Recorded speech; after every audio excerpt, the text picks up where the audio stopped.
Hey everybody, welcome back to the Mind Sports Olympiad 2019. I'm Ryan Young. I'm joined by Julia Hayward. Hello. How are you today? I'm very good, thank you. Just had a full day's playing myself. Brilliant. You were playing in the earlier Backgammon tournament, Yes, that's right. The 4 rounds of 11 points. Fantastic. And how did that go? It went very well up to my final match. Who was it that struck you down? Ankush Kandwal. Ah, right. Very good, yeah. Obviously one of the pantomime contenders. Indeed, yeah. We played the final against each other and he rather routed me. Oh, I see.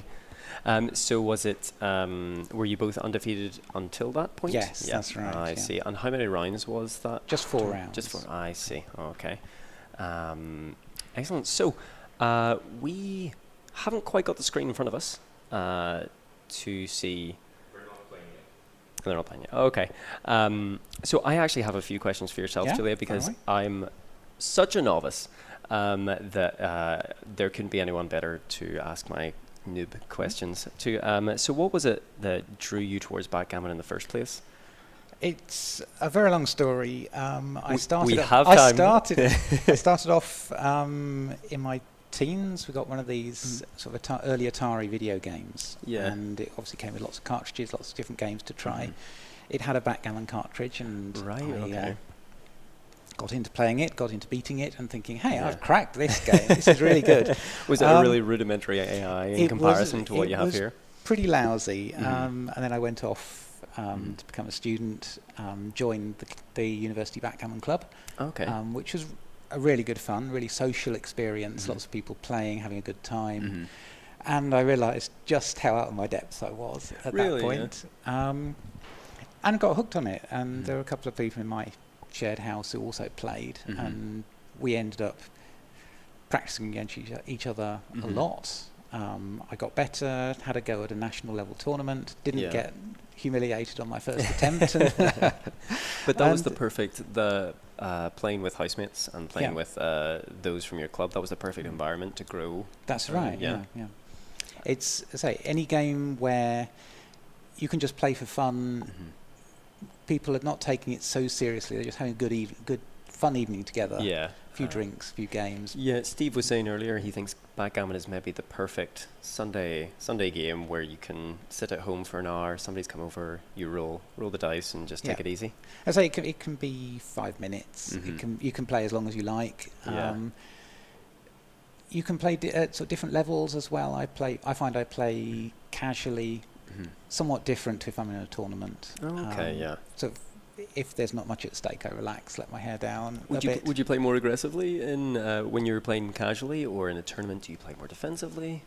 I think I find I play more aggressively in a tournament. Right. Okay.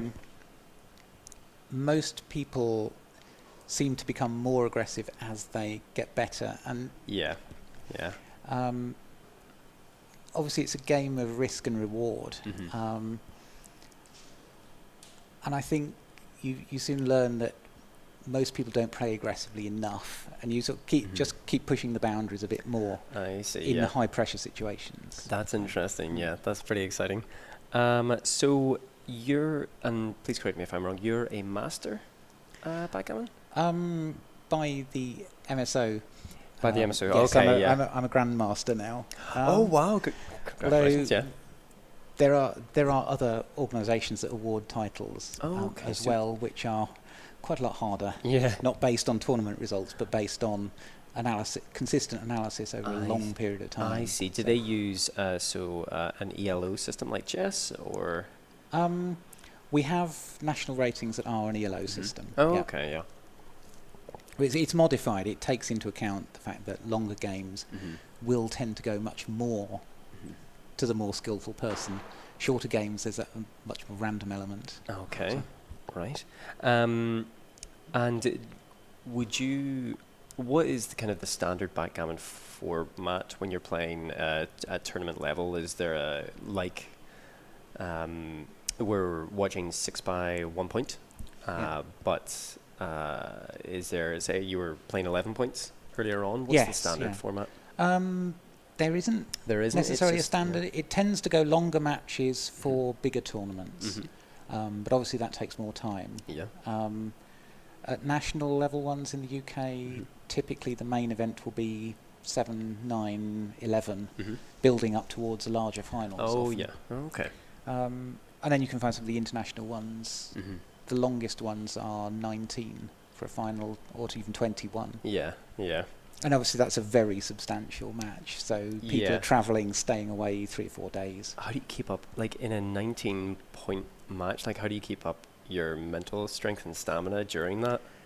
It's difficult. It's very difficult, and I think that's part of the challenge of playing at the very highest levels, is that you need to be able to keep that focus for a long period of time.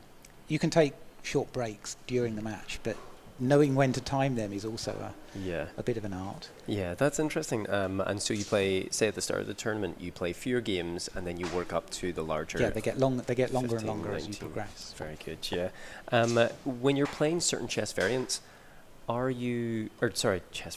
you're playing certain backgammon variants, do you find that they improve your base backgammon game, or is it just a way to stretch your understanding of the game? There aren't that many variants compared to chess, for example.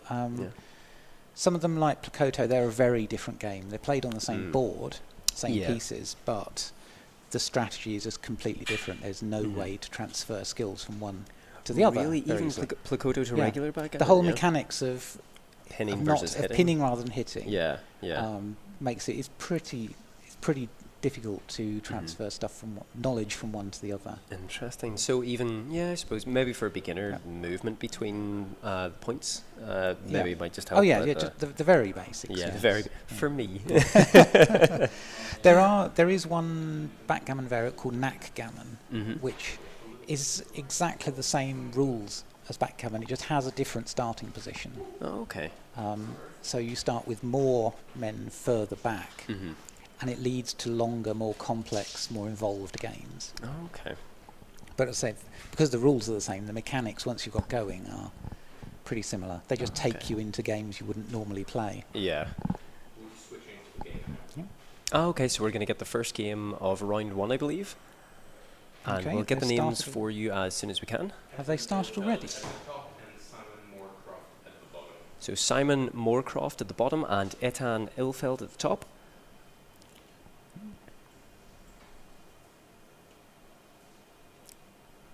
So that Etan has rolled a double six and he's moved. So I think we've missed the first couple of moves here.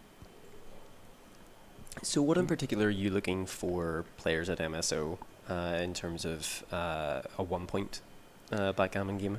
When you're playing 1-pointers, you find that the strategy varies with the length of the match.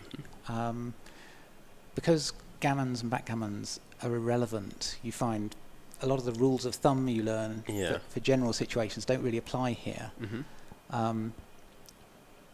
If you're ahead, you want to be much more conservative with your lead.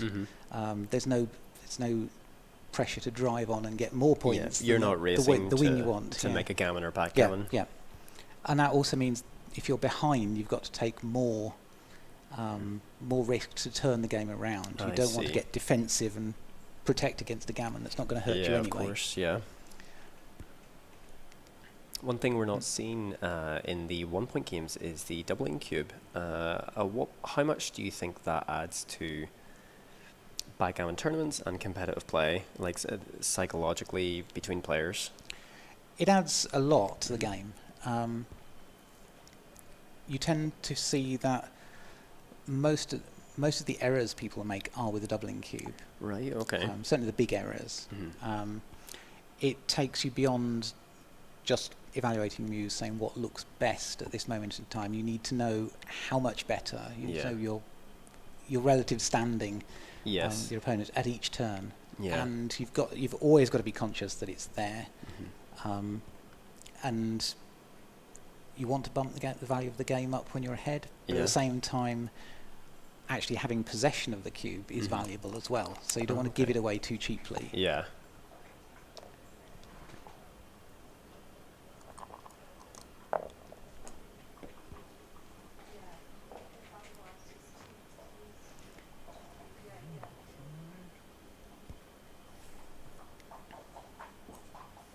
So Etan is moving. If we take the bottom right, would that be the 1 point and the top? Etan's 1 point is up at the top, top left. Top left. That's at 4-3. That's Etan's position is really quite spread out at the moment. You've got 4 blocks sitting around the table. That could be a position that goes south very, very quickly. But Simon hasn't been able to capitalise on it. So at this early point in the game, what is the kind of strategy that you're looking to develop yourself in a game? As Etan, you've had a really good double 6 early on. You're ahead in the race. You want to try and not let that race lead slip. Yeah. Which means playing relatively cautiously, which is why sort of all the blocks spread around are a bit problematic. But this 1-6 doesn't do a lot for him at all. He can't do much tidying up the block and the bar point. Can't go anywhere.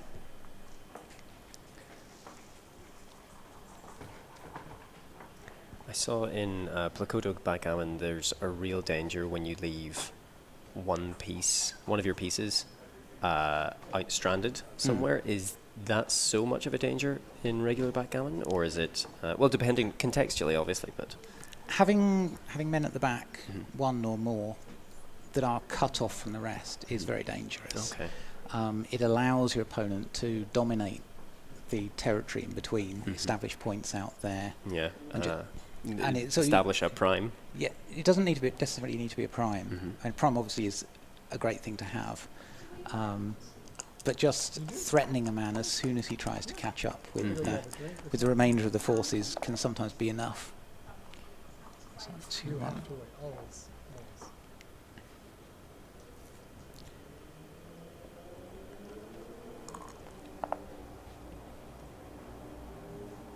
So it's 2-5. Etan can certainly hit back here, but he's not really doing very much for his position.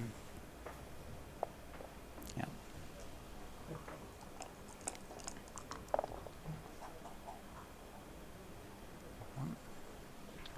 One 1-5 for Simon.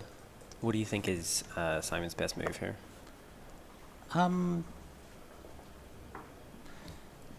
With the 8 point now stripped, he needs to bring another man down. He needs to start building points in his home board, but he hasn't got the forces to do it at the moment. Yeah. 4-6. That will hit. That'll hit Simon out here, but again, the backman is getting very stranded, very sort of isolated over there.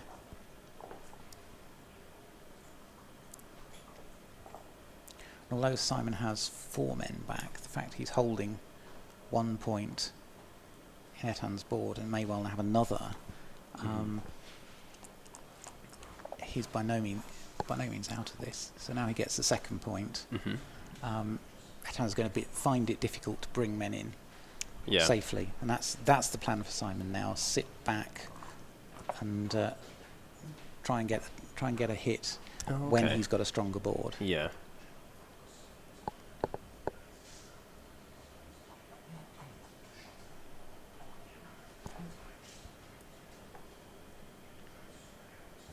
So again, everybody, if you're on Facebook or YouTube, leave us a comment down below. Let us know what you think of the games going on, or if you have a question for Julia, more so than myself, then please let us know. We'll answer those as soon as we can.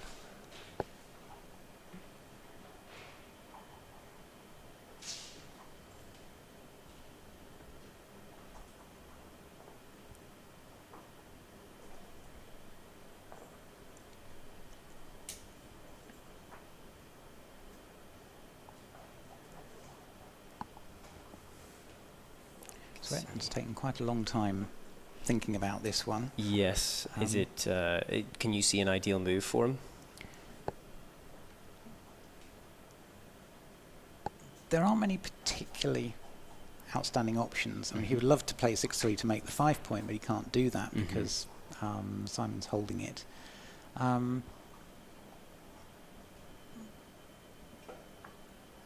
Once you've moved the man on his own in 3, then none of the 6s look very appealing. So Etan's just trying to get running. And in this case, he's played well. He's only given Simon 5s and 2s. The 2s are duplicated, so the 2 you can hit with a 2 in 2 different places. Yes. That makes it less likely that you'll get a hitting number. Oh, okay, yeah. Simon has picked it up this time.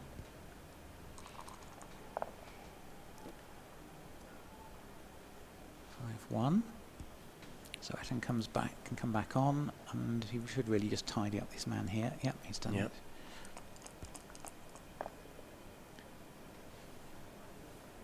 Simon's got 6. Is that 6-3? 6-3, yeah, I believe so. Probably make the 3 point. I think he is going to make the 3 point. So he's now starting to get his forward position built up, ready for a shot to come along at a better time. Have you played both Etan and Simon? I've played them both. I've played Simon a lot because he's a regular on the national tournament circuit. Right. What can you tell us about the way he plays? I mean, he's a very strong player, very very adaptable. His game switches pretty much from one mode to another. You've got to be You've got to be able to change your game plan very very quickly. Is that in particular if you're playing a lot of, like, say, 11-point games, and as you go further in tournaments, you have to build up that repertoire of different strategies? Oh yes. Yeah. Games can go in very different directions, and also games can change direction very rapidly in the middle. One particularly big roll, and you've got to completely rethink what you're trying to achieve. Yeah. Simon and I have also been doubles partners once, okay, cool. And that was going back a few years. Yeah. And we won a tournament together. Congratulations! Yeah. So double ones here, I believe, for Etan. Yeah, he can't make it. He can't make another point easily in his board, and so he's just got to just shuffle them in ready to try and build something next time. Yeah. What's that? Simon's got double 2, so he's now got a 4-point board, and also he can bring these backmen out so that they can see over. Yes. So if so double 6s he can run with. Do you think he's laughing, Simon, if he gets double 6s and he can move those 2 from the top left or the third point?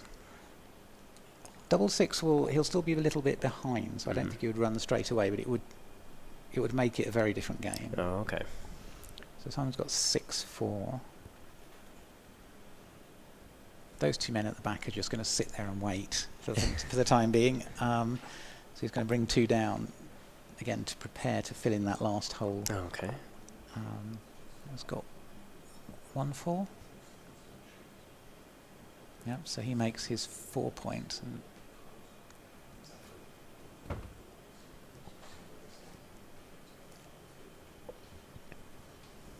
Yeah, but now this is starting to go really well for Etan. Yeah. Simon's got 4-5. Oh yeah, he's now got the choice of either letting go of the second point on Etan's side of the board, which means all the pressure is off Etan's back men. Yes, can just move up. They can just move freely once he's done that. Or 4-5 is too big to be useful on this side of the board. He's going to go too far, too fast. Yeah. That's 3-1 to Etan. Etan quite likes going slowly at this point. Yeah, it favours him as long as he has. This is point 3. Yeah, as long as he has those 2 of Simon's blocked on point 3, he can really bleed out the game. Yeah.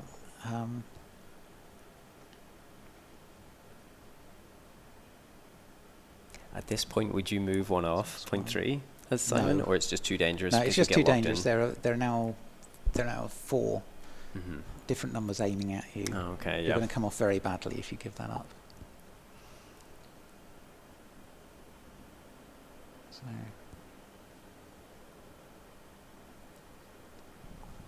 So Simon's board is now already a bit compromised by having to move off the 6 point. Yeah. So he's at 6-5. Is the best thing that Simon can hope for here is that Etan is forced to leave one. Yeah. As Etan bears in, so he's going to have to clear those points. Yeah. And each one represents a few rolls that will cause him trouble. So when he's clearing that 8 point, something like 6-5 might force him to leave a shot. Okay. And each point represents, as a rule of thumb, about 5% chance of leaving a shot. So 5 points in front. Maybe Simon would expect to have a shot 25% of the time. Okay. Won't obviously hit them all. And they may also come too late for him. Yeah.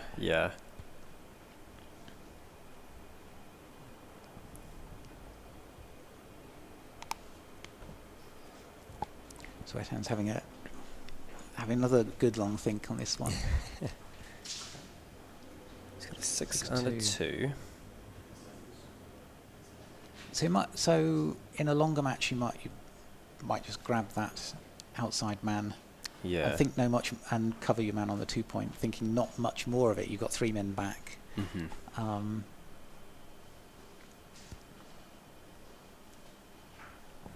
It probably still is the right thing to do here. Is to move from point 8 there. To hit this man. Oh yes, yeah. And then cover the 2 point. It leaves 1-5 and 3-5 as pretty killer return rolls. Yeah. But that's only 4 out of 36. Yeah.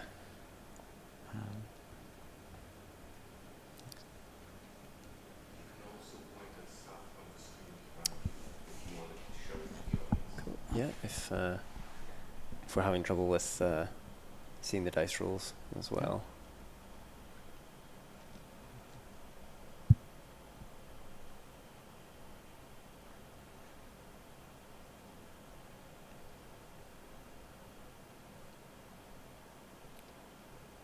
Do you think that's the safer option there? It's safer in the short term.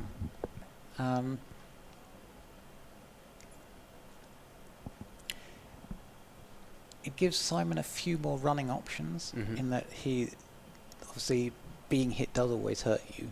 Yeah. It puts you further back in the race. I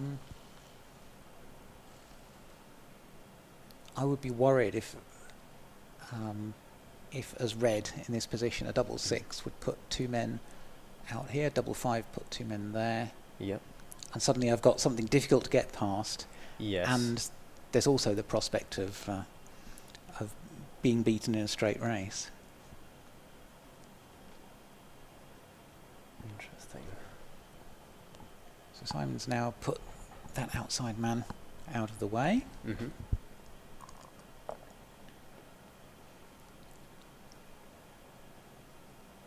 6-5. There's bringing one of these last 2 men down is really the only option here. Do you think so? Instead of, I mean, that blocks Simon a lot more, but bringing these up, what does that do for? Bringing one of these two, you've got to bring them round at some point anyway.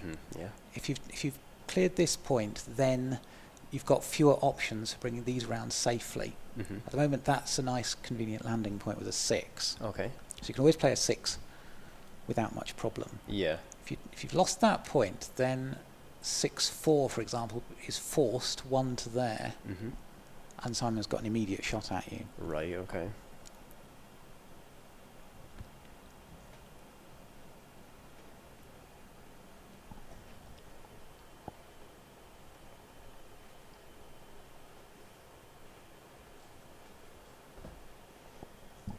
Sometimes when you get these long pauses as people are weighing up the options, I'd love to know what's going on in their head. Yeah. I can hear my own inner voice telling me what I would do. What would you do? I would play 6 down and then a 5 from here to the 1 point. Okay. Yeah. Just so you're keeping a more flexible position. Okay.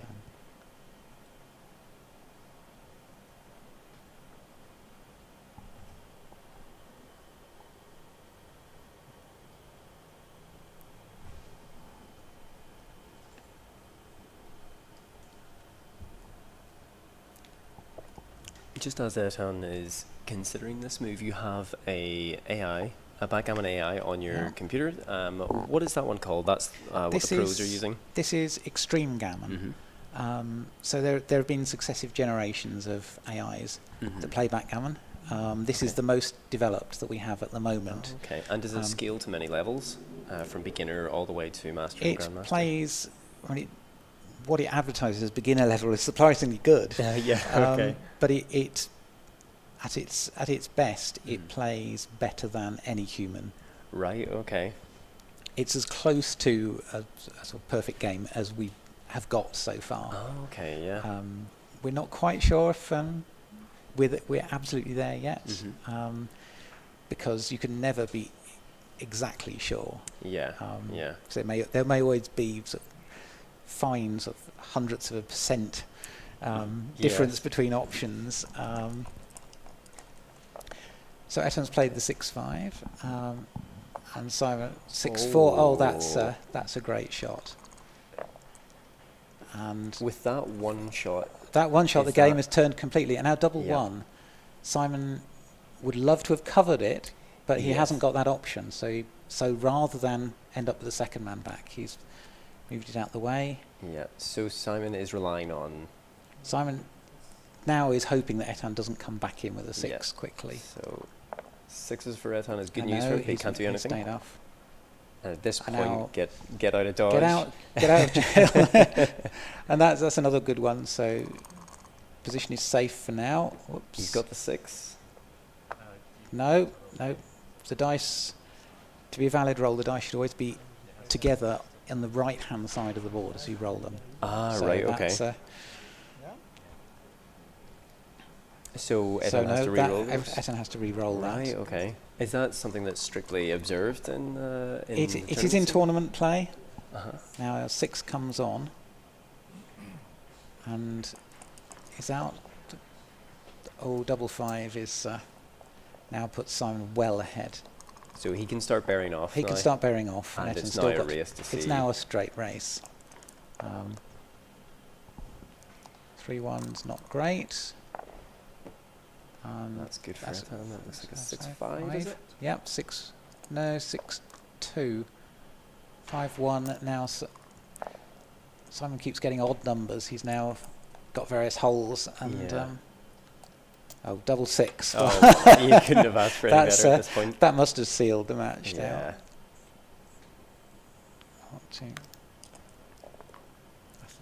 5-3. There's no way back from that. That's it. Etan has conceded. Good match to Simon. Interesting that completely turned on its head. That one stroke of luck where Etan was forced to leave one of his pieces out, and Simon was. He played well. He left only a direct 10 shot. Yeah. How likely was it to get that 10?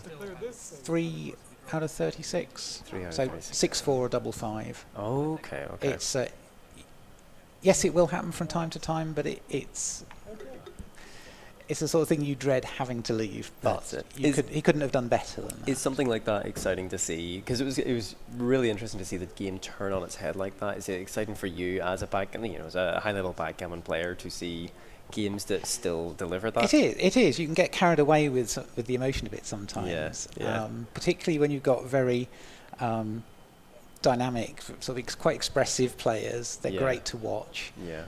It becomes a bit of a scene. It's entertaining to see what happens. And then when the great roll or the really disastrous roll comes out, you feel what the players are feeling. You get that sudden rush of either this is awesome, or oh my god, what have I done? Yeah. Do you think there's something in that feeling of that surprise that's native to games, where there is a dynamic of luck there, that things could turn on its head unexpectedly, that you might not find in chess, though you can appreciate amazingly dynamic and strategic moves? In backgammon, there is that stroke of luck which can prove exciting. Yes, very much so. And I think it's what keeps us coming back over and over again. Yeah. My match today, I'm playing someone who I would expect to have the upper hand over. Yeah. We haven't played before.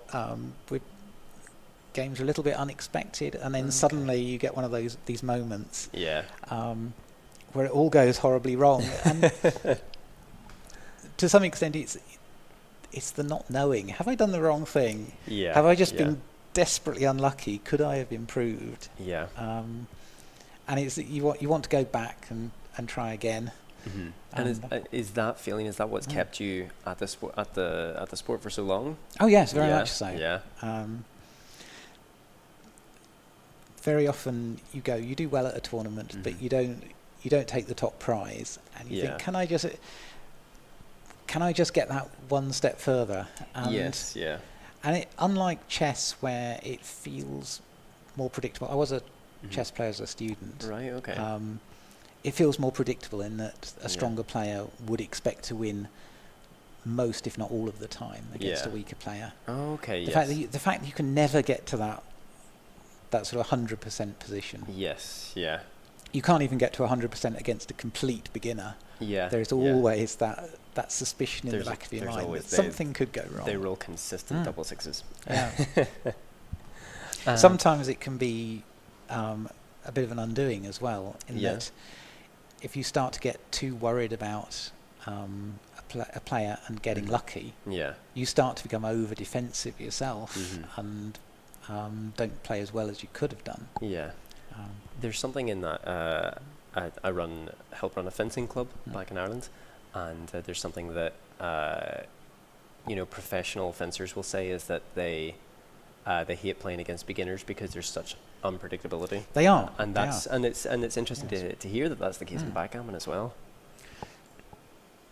You can end up in some very unfamiliar positions with less experienced players. Yeah.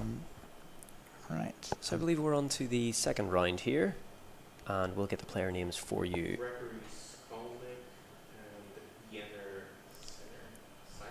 Chinner, I believe. He was one of the players at the Cambridge Open this year, which is one of the tournaments I run. Right. Okay. Oh, very good, very good. Are you based in Cambridge? Or? I'm based around the Cambridge area. And is that where do you organise tournaments frequently in Cambridge, or do you go all around England? I organise just one a year. Oh, so okay. The tournaments of that size, they're about one a month, somewhere in the country. Yeah. But it's a group of different tournament directors who do one each in different places. And you're the tournament director for the Cambridge Open? Yes, indeed.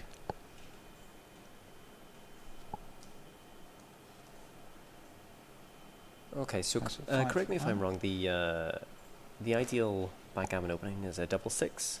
Well, you can't start with a double six on your first move. Oh, okay. Because you roll one die each. Mm-hmm. You're guaranteed to get two different numbers. Yeah. And that acts as a bit of an offset. Mm-hmm. For the advantage of going first, you'd have the slight disadvantage of not being able to start with a double. Yeah. So we have got standings for the first round. So the winners are James Wilson, Anna Price, Yenner Sinner, Simon Moorcroft, Jonathan Segal, Gregory Skulnick, Andrew Nubbert. So they're all on 1-0. And so we are looking over Gregory Skulnick and Yenner Sinner. Yeah. So do you have experience with either of these two players? I've never played either of them. Oh, actually. Right, okay. So this will be interesting. Do you prefer watching players that you've never seen or played against, or is it fun to dive in against those players and play a game? I think it's fun watching different people. Mm-hmm. So you can get some interesting insights from the way people you haven't played with a lot, the way they play the game.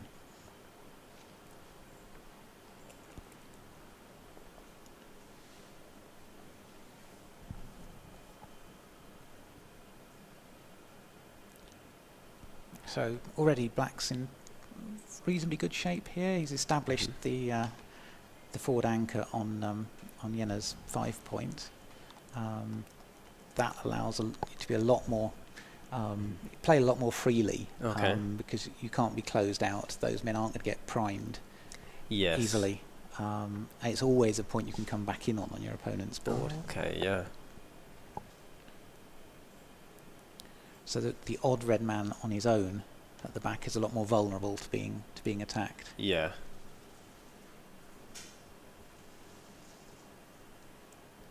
Double for that.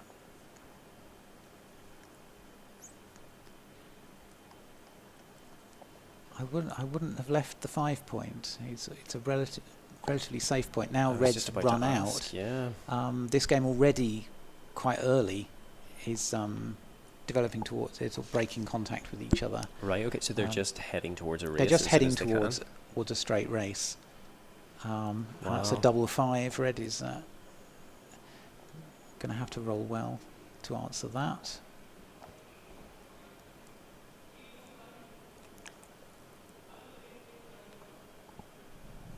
That's a 6-5.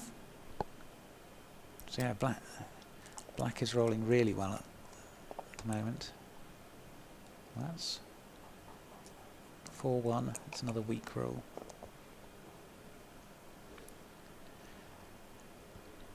You don't often see many races in longer matches because once one side gets significantly ahead, you would tend to double end the game at that point. Yeah. But in a 1 point game, you have to play it to the end, whatever happens. Yeah. They really are racing past each other. Yeah, this is going to be a lightning quick game. It's not going to offer that many real challenges. There are ways to just make sure you race efficiently. But a lot of it would be down to getting good numbers. So that's 4-3. This feels like exactly what I rely on when I'm playing backgammon is, I've got higher numbers. I'll move all my pieces closer to the edge. In this position, that huge stack of men on Red's 6 point is going to be a liability. Really? So is it more difficult to move them off so that they can be bared off? What's likely to happen is with the big stack there and very few on the 5 and 4 points, Red ends up, after a while, if Red gets lots of 5s, he ends up playing from 6 to 1, which is wasting time. I see. He'd really like to be a little bit more on the 5 point. He may have time to rectify that, but so that's 2 in. Black, they're both now really stacking up at those 2 high points. Is this one of the more curious games you've seen, or you've seen players have gone for this type of race before? Well, Red's not getting many options because his numbers are only just taking men in. He wants to get many into his home board. He doesn't want to put them on the 7 just outside. Yeah. But if the numbers are only bringing them just in, then he can't do much better. Yeah. 6-2. So double 1 doesn't do a lot for black. I suspect actually, looking at the bigger screen, you can see that black actually has 7 men here. There are 3 stacked on top of the 4 that you can see. So now 3, 1. See, all the little numbers are going to get wasted. Yeah. Moving inside the home board. 6-1. Come on, Gregory, move those down so we can see. 6-5 is good for Red. There we go. There we go. So 6 on. Double 2.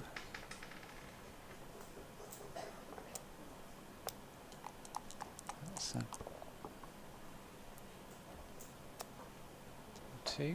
Who do you think the advantage lies with here in the race, or is it just too close to call? Blue is definitely ahead. Okay. So it's 7 men against 10. That's 4-5 is good. Good for Red. 6-1. Now black wants to make sure he can take off a man with the 4. So he plays the 1 there as opposed to the 6-5. Double 2. Takes 1 man off for Red. He's got to think about this. Yep, that's good. At this stage you want to keep as many numbers working for you well as possible. Yeah. Sometimes when you get closer to the end, you want to make specific big doubles work for you as sort of a last big throw of the dice. Yeah. But we're not quite at that stage yet. That's difficult. Black has to take 1 off. 2-1 again is a poor roll, and Red takes 1. It's interesting seeing the speed of game being played. I imagine this is natural to yourself, but as I say, with bear-offs, most of the moves will be relatively straightforward. 6-3, yes, and they're consistently getting things right. Yeah. 3-2. Just unfortunate. Black should certainly take one off, yes, and then he's only got 1-3 after that. 4-1. They really aren't rolling well tonight.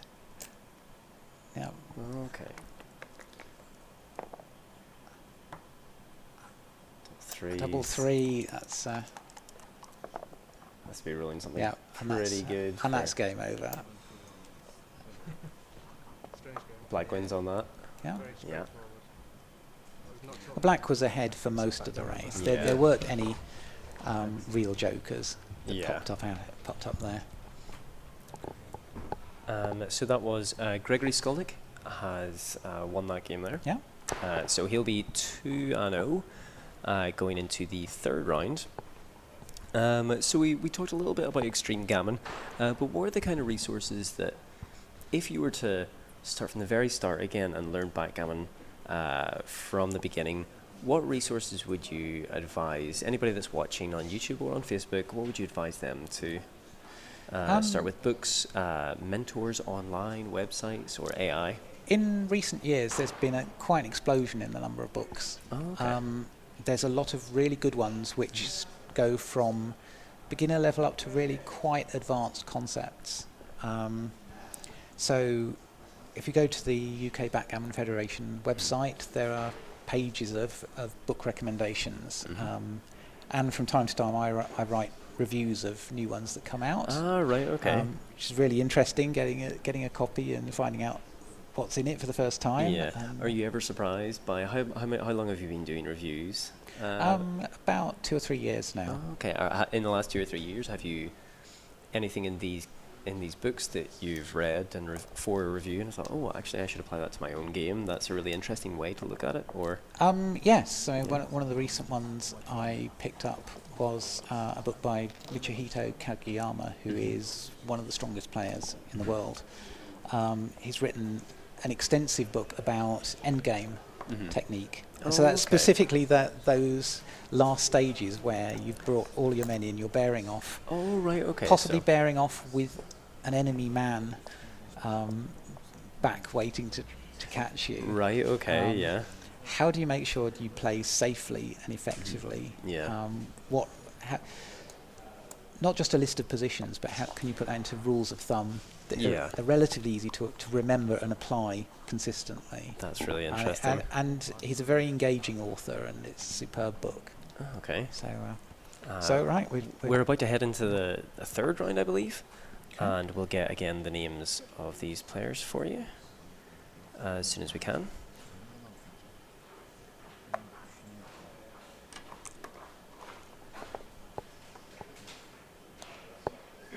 I'm surprised at how quickly this is moving in comparison to Plakoto backgammon. It was long games of that last night. So Black has tried to run one out. He's been hit by Red coming in. He's got, and that's looks like double 3.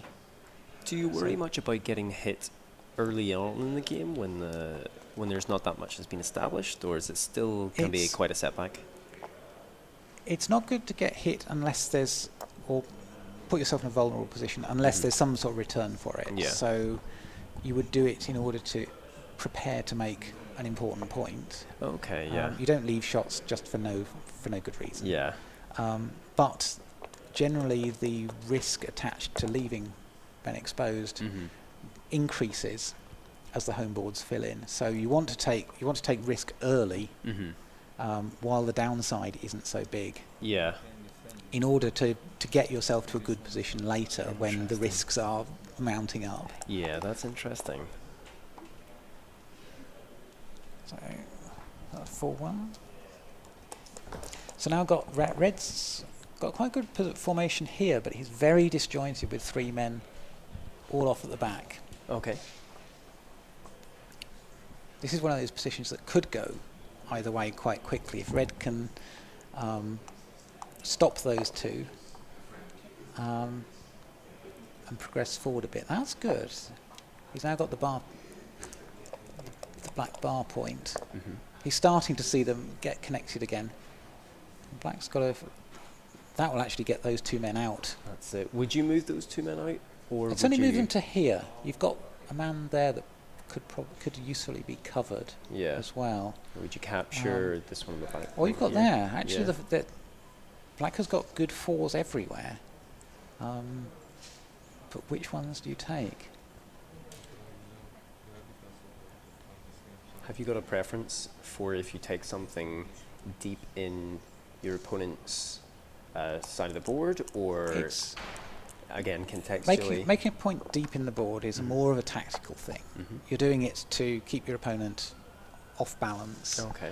Because those two men now don't contribute very much going forward. Sure, yeah. They're just waiting to be paired off? Yes. Yeah, okay. Yeah. Quite often it's a good thing to do when your opponent's threatening to do something on the other side of the board. Yeah. If you can take away half his role by making a point on his head, then he can't achieve all his objectives. Yeah. Okay, we've got names, though this is... Oh, yes, they are. But this is just a friendly game. Oh, right, okay. I was wondering, that round, that went quickly.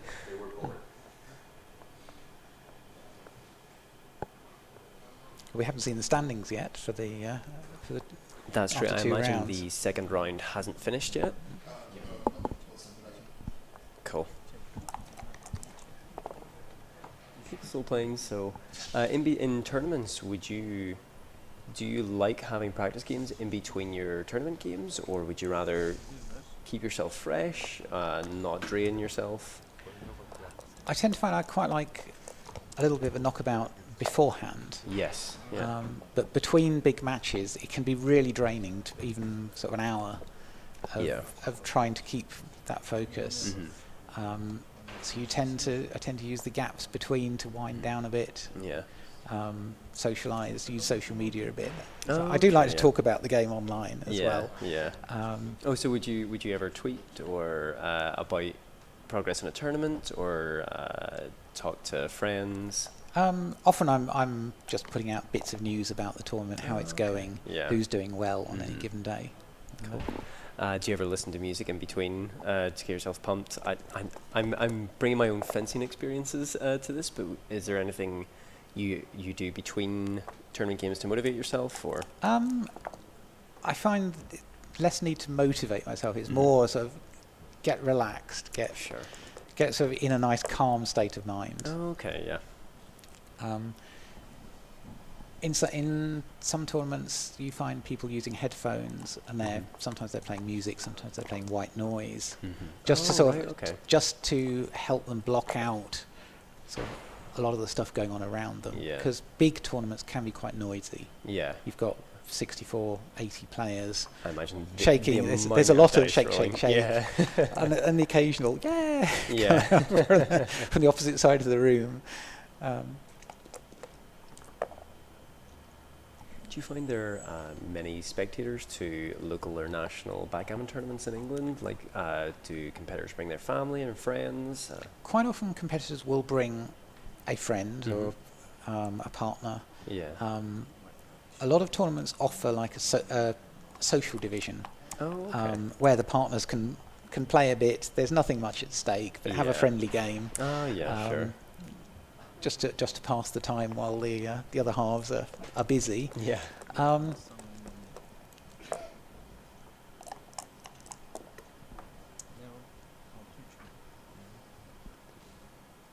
So in that, Black is trying to just get back onto the board. Black has one stuck on. So they're looking for a bar. 1 or a 3. Is that, or am I mistaken? So Black's looking for it. Well, he's now looking for just the 2. Sorry. So.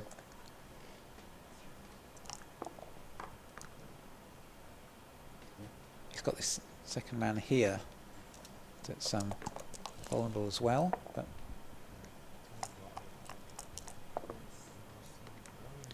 it can be surprising how long, for example, that man back there, it can only get get out with a 5. It's remarkable how long you can go without a 5 at times. Again, no 5. I'm sure wishing to get that piece out.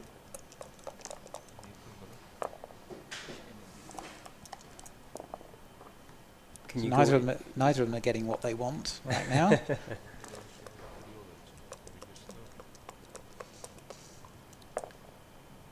And there's a 2. And he hasn't played his 6, and he has to play by hitting. And he's back off again. You'll not see a 2 for another. Oh, there we go. That's better. Now he's got a difficult 1. What really? That's the main option.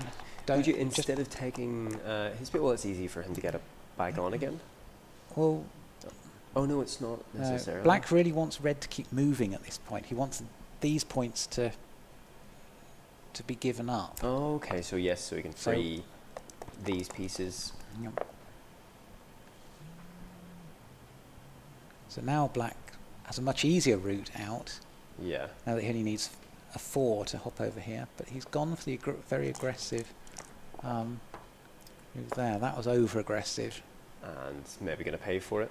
I think he will. It's, 2 and a 6, and he's free. And nothing. Black stays off. Now red's.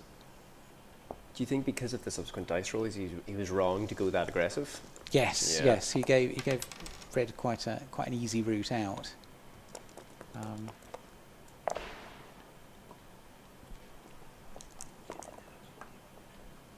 Now red can escape entirely. This is right. So it is. This is looking very, very difficult for red for black from here. 4, 3. Red keeps out of immediate striking distance of black. So black hits the 9 though. Oh. Yeah. No, he can't come in. And suddenly the game turns again, because now black should be looking to get one more man out here so that he's covering the whole of the board. And just the one. So bringing 2 out. Just bring one out. Now that's not good. Because all this empty space is now relatively safe for red. Yeah. But in this case, he's hit. And you definitely don't want men down here. That's not contributing anything to. Yeah, so he should have red in. He should have probably should have come out here.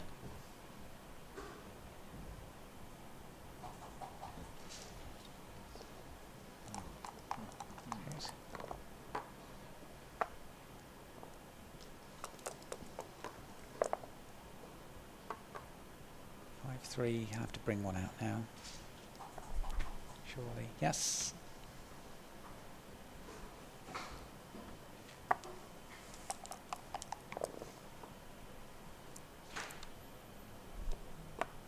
Of course, black is not worried about losing a gammon at this point, so he can afford to keep those men back to the bitter end. Yeah. You're not having to make that judgment of how late can I stay before I go. And red's being captured again. It's only a matter of time before black doesn't come in. How long can this end game go on for? Because they keep on capturing each other, but some of these positions moving forward. They can go round and round and round. So red's forced to move back into range of black, and it's hit again. When you get to this cyclical point, at times, do you often see one player changing their strategy for how they approach? Do they go a little bit more defensive, or? Well, red doesn't have many options at this point. Most of his moves are going to be forced. Black ought to be trying to make sure that there's no safe areas for red. Mm-hmm. What red would like to happen is to be on the board and then either get a lucky hit like that, 6-2 is great, or a big double that races him round. Yeah. Black has to work very hard now. Coming forward out of there means red's small numbers become safe. Oh, he's got a double 4. Double 4 doesn't get past, so he's stuck. But now this is very much do or die, and he's hit it. Oh, he's going round again. No, red's off.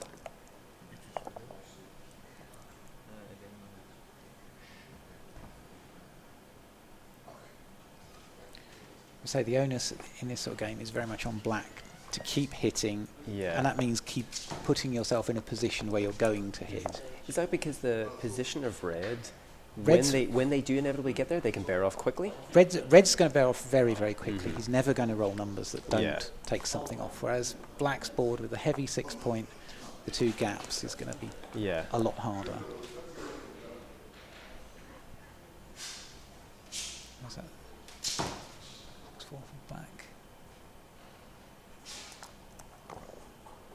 So now red can... He might want to consider not going all the way with that and just play a 3 here so that he's out of range of black. Yeah. As it is, no, black's got 6-5. 6-5 is forced to go past him. Now it's a straight race. Okay. And the do you odds think must be... the advantage is on black because they can bear off now, or on red? Oh, no, there we go. Black is going to struggle because he needs big numbers to bear off each time. 6-4. And he is bearing off. He's now got 2 off. Oh, it's double 6. Oh my. Well, 5. It's never quite finished until. But you don't know who can roll. Oh, well, there we go. That's. Black is certainly struggling here. 4 can bear off in 3 more moves. They can bear off at the very most. 3. See. Black can't even take 2 men off that time. Black definitely needs 3 rolls, so he can't do it. Yeah. Double 6, double 6. So won't leave a man off. So game to red. Yep.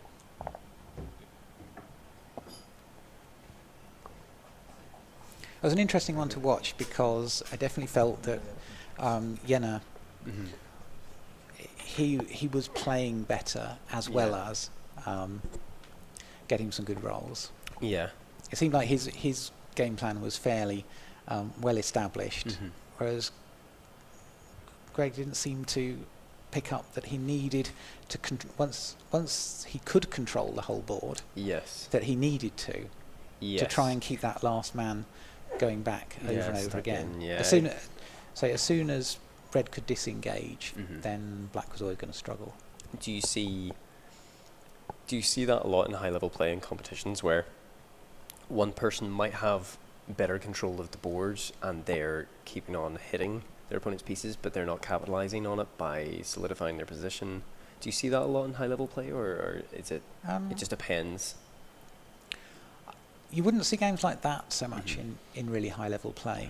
But to some degree, the players sort of anticipating it and trying not to get into that sort of position in the first place. Okay, yeah. So you find a lot more understanding of that out controlling the outfield. Yes. How much are I'm hitting you with all the questions under the sun today. I hope you don't mind. How much are you building on your work early on in the game and in the middle of the game when it comes to the end phases? Are you constantly learning about what you can do to set yourself up better, or are you relying more on luck to get you that solidified start? I think after a long period of time, it comes with experience. You see the patterns that lead you to positions where you feel comfortable, where you feel in control of the game, and you've got, although you can't necessarily predict the way the game's going to go, you've got them in the back of your mind. Along. You know which points will lead you to a strong position. Yeah. So if you can, you making your own 5 point is the most obvious. Okay. Yeah. It sets you up for the whole game well if you can do that early on. Yeah. Making the opponent's 5 point to deny him the chance to do the same. Oh, okay. Okay.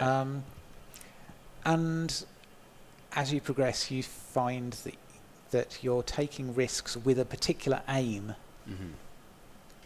The 5 points are valuable, the bar points are valuable, they're worth fighting for. Yes. So you find top players will will battle really hard for control of those key points. Okay, interesting. Whereas beginners tend to underestimate it. They'll play too cautiously and hold points that aren't great value. Okay, yeah.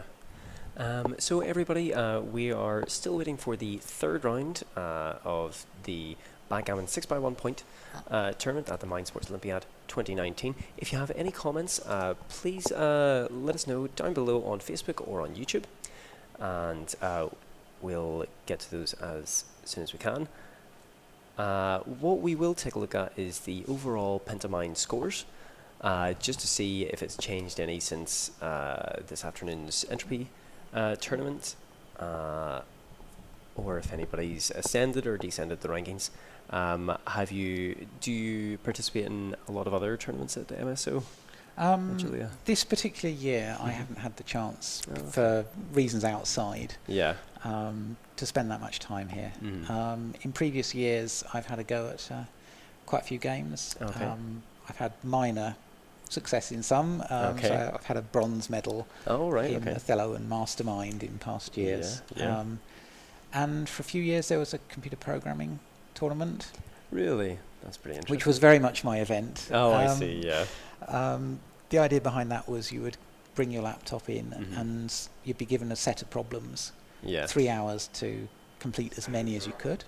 It was like doing the day job. It's my day job. I see. It was my day job.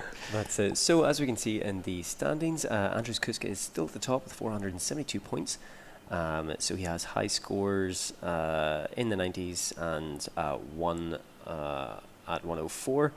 He's followed by Martin Habermacki, and Ankush Kandawald has ascended the ranks. He was down in, I believe it was 6th position. He's now in 3rd. I believe he might have gotten a good score in backgammon. He did indeed. On the day. That BACF, his 3rd score, that's the backgammon 4x11 points. Yes, so he's that's 94 points. That's brought him up into 3rd. He is our previous winner in 2018. James Heppel is following that, so he came 3rd in entropy today, so just behind Paco de la Banda and I can't remember the name. David Pierce? No, not David Pierce. He wasn't in entropy today. I can't remember the winner of entropy. David Jameson. David Jameson. Yes, I was talking about the way he was playing entropy all day, and then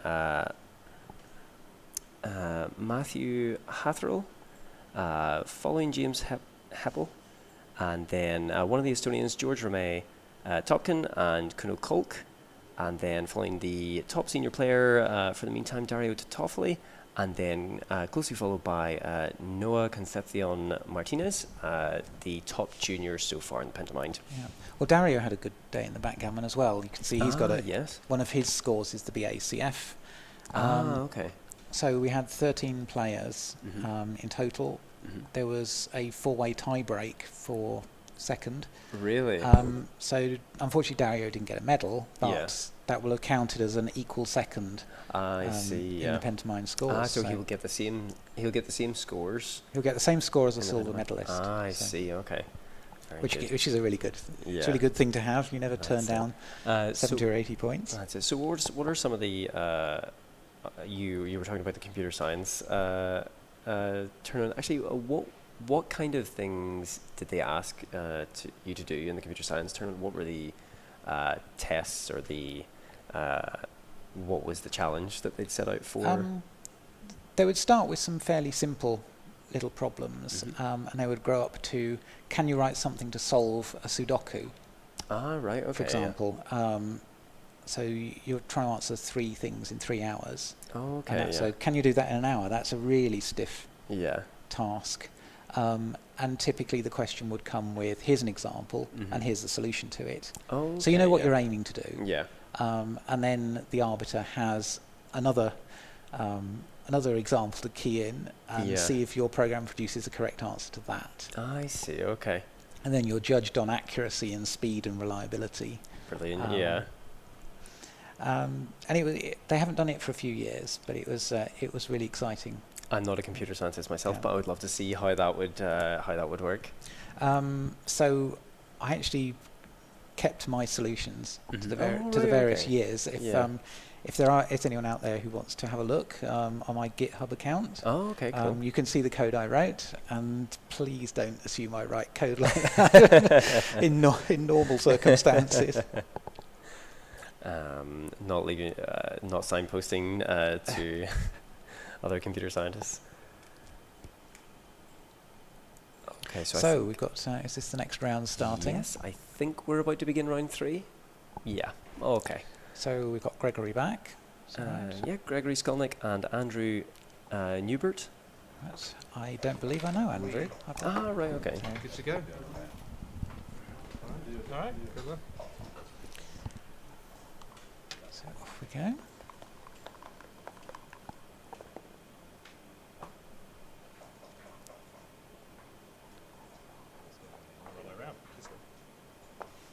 So 5-3, that's a fairly standard opening move for red.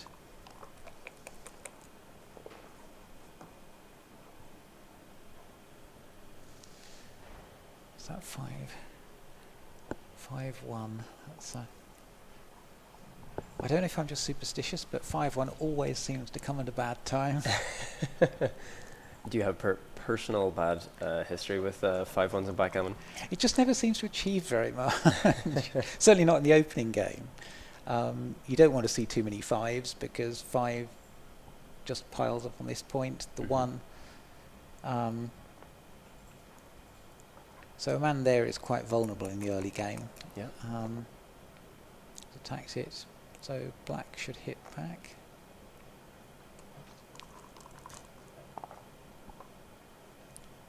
Four, 5. Now red can't do much with the 4, but he can, apart from make the opponent's 5 point. That's good. So they've made the opponent's 5 point, and you've mentioned that a few times. What is the advantage of taking the 5 point? It serves a number of purposes. It's always a place you can now come in on the opponent's board. Okay.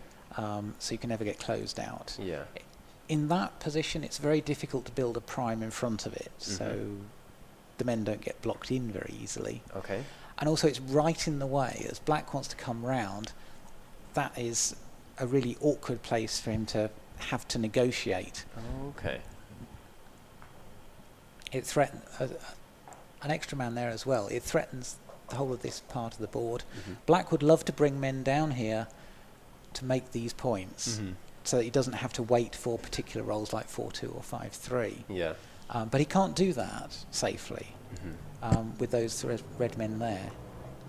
And meanwhile, red is now able to build points with not much opposition. Yeah. And he's already done so. He's got a 3-point board. He's looking quite strong now. So black's rolled double 4.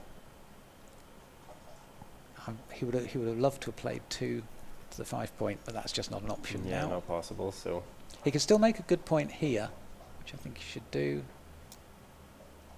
Oh, he's gone for attacking them. You see, attacking a backman isn't nearly as strong when red knows he's got a safe place to come back on. Yeah. So that didn't achieve very much, and these two are now relatively out of the game. Yeah, so they can't attack anything. Yeah. And remove them from the board. They're just waiting to be borne off. And well, they are like blocking the 4, but that's they're blocking the 4, but they're behind all the red men at the moment. That may change if black gets a hit at some point. So black strategy going forward, hopefully to roll something that can move 2 of these on their 12 point.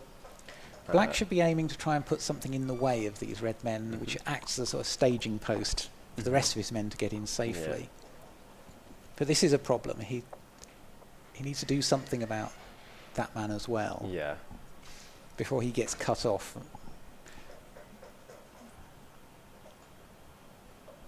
So red actually hit a second man here. And that's not good. If the 5s are awkward, that looks a little bit too much. Black stays off. That's not good for black. But again, red can't capitalise on it straight away.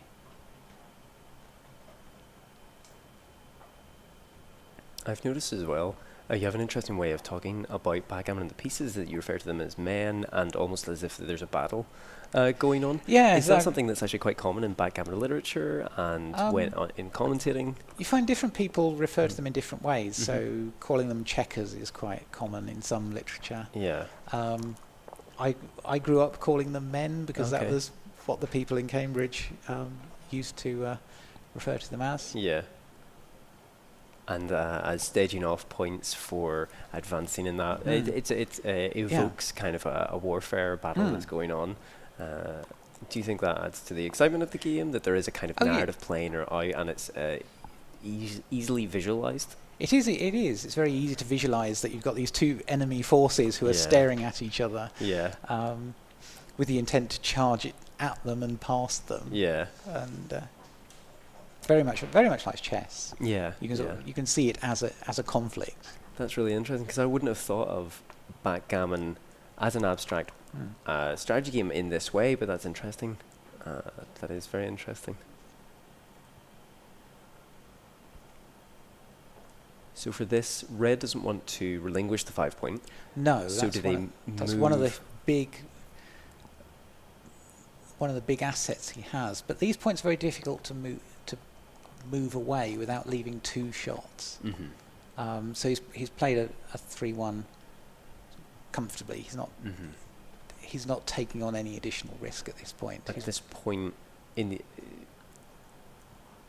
they're kind of loading this quarter here in the chance that they might be able to take one of Black's pieces. Well, Black's position is quite awkward. You've got these two men who are going to be difficult to move because they're threatened.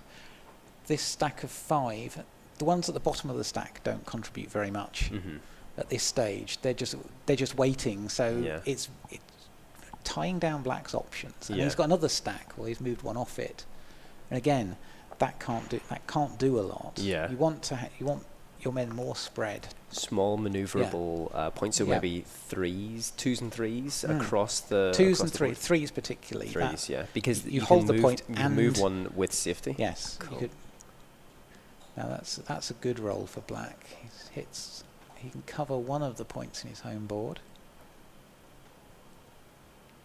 Can't cover both of them. Would you move off the 12 point to there and then so that's to the 2 7 of them?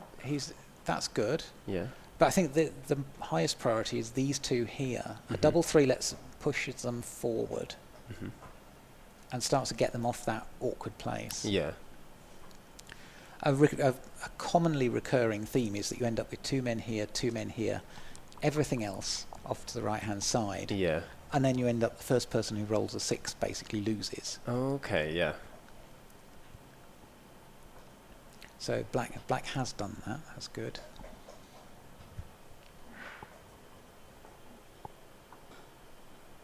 Now, has Red played any part of this 5-1? No, he's got to come off the bar. And yes, comes off the bar and hits. But this man here is now a bit of a liability. Well, that's a good roll. Black hits, he can now cover the 4th point in his board. So 6-2. And then he's got to find a final 2. Neither of them are particularly good. One there leaves 1s and 6s to hit. Although the 1 is duplicated with the 1 to come off the bar. Okay. Right, Red stays out. 4.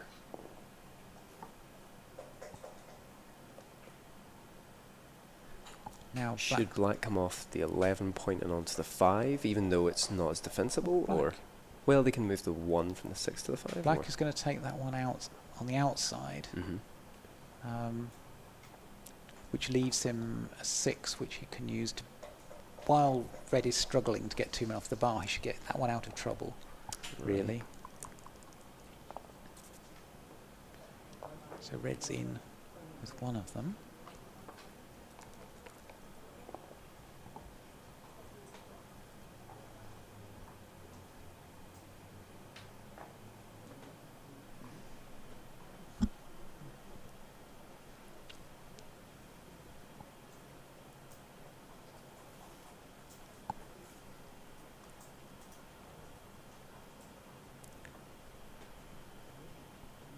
at this point, black can put yet another man up on the bar. The man on the 5 point.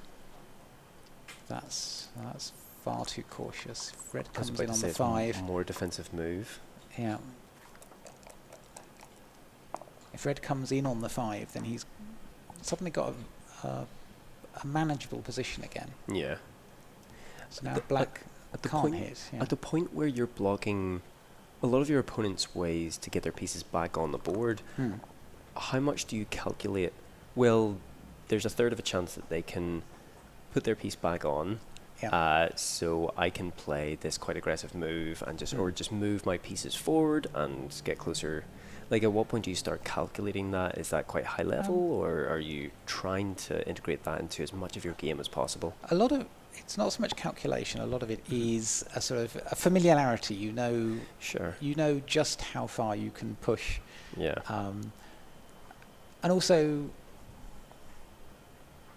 you've got the additional complication that what you would do in a 1 point game is not necessarily what you do if gammons were important. Yeah. Black would be attacking even harder if the prospect of 4 points down the line, getting a double in, getting 4 points,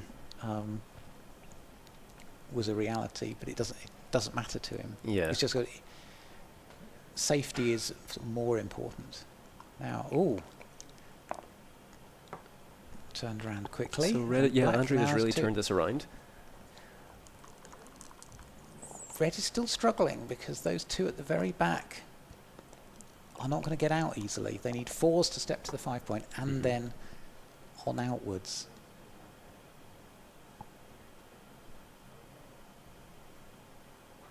Do you think black has much more of an advantage here?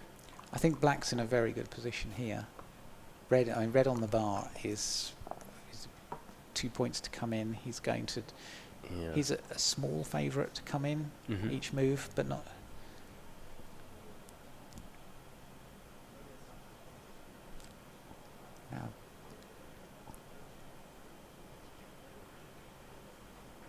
Now black should at least play one of the 3s here. So you don't want to let go of that point. So those 2 men are not threatening the 5. You'd like a third one would threaten it because you're quite happy to move that one up. So he's in, and the 4. So to make black's 5 point would really, he's done it.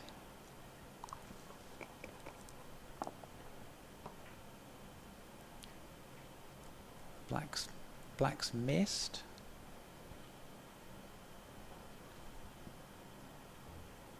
So what is black trying to achieve here? Are they going to try and get this point to safety up here? Well, the 6-3 doesn't let it get to safety. It will come to here or here.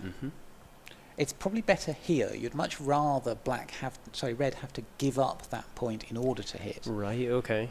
Hitting out here, these men, you don't mind if red quite like them to come round. Right, because they're more useful here, but those 2 men serve a very important purpose. Yeah.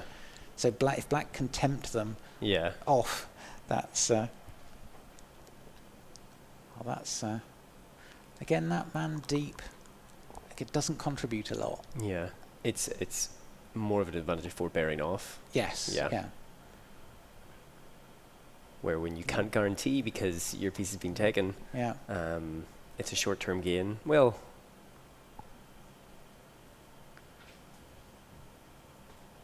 see now black starts having some odd surprise numbers. For example, if he gets forced to come on with a low number and then can't hop out, he may end up being forced off these 2 points before he actually wants to. So for red, do they want to move these points in the 12? Red can't move these 2. Wants to keep that point for now. But if he brings these 2 down, then he's got 11 men over here. That's enough to have a substantial attack on black's remaining man. Okay. He's obviously got to hope that black stays out, and he does. And so now he'll cover the 5 point. And so a good position for... And now look what happens if black rolls 1-5. He'll be forced to here and to give up that point. And it's surprising how numbers like that can apparently pop out of nowhere. Yeah. So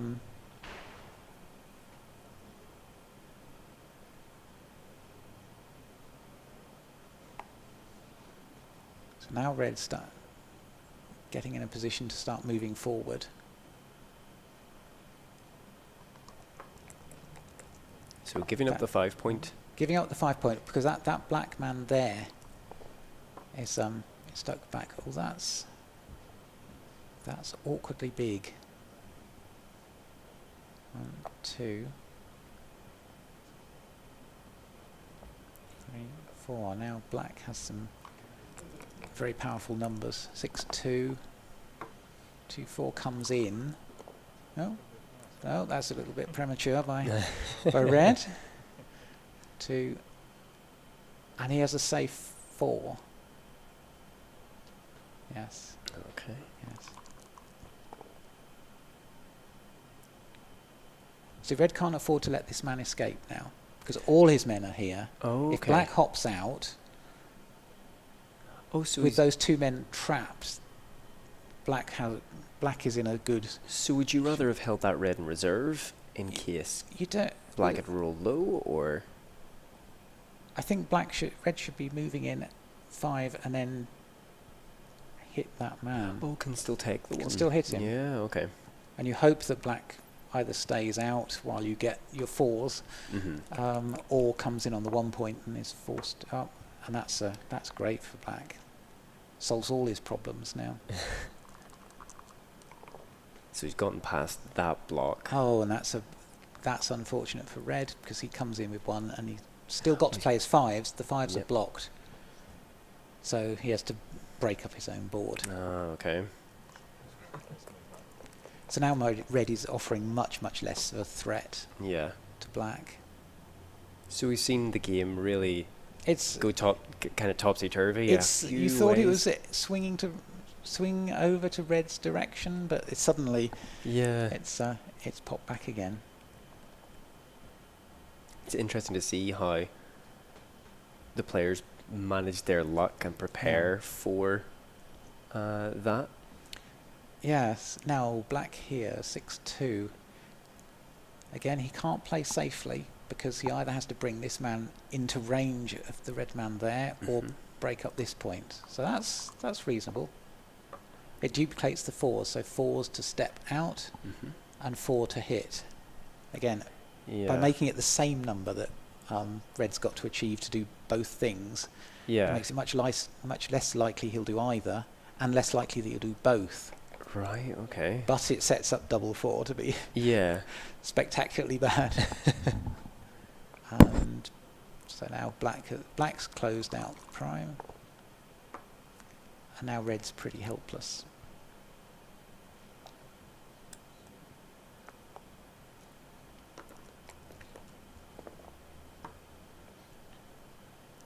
So black's objective is to move these 2 pieces in. Get those 2 in. Get in safely. Yeah.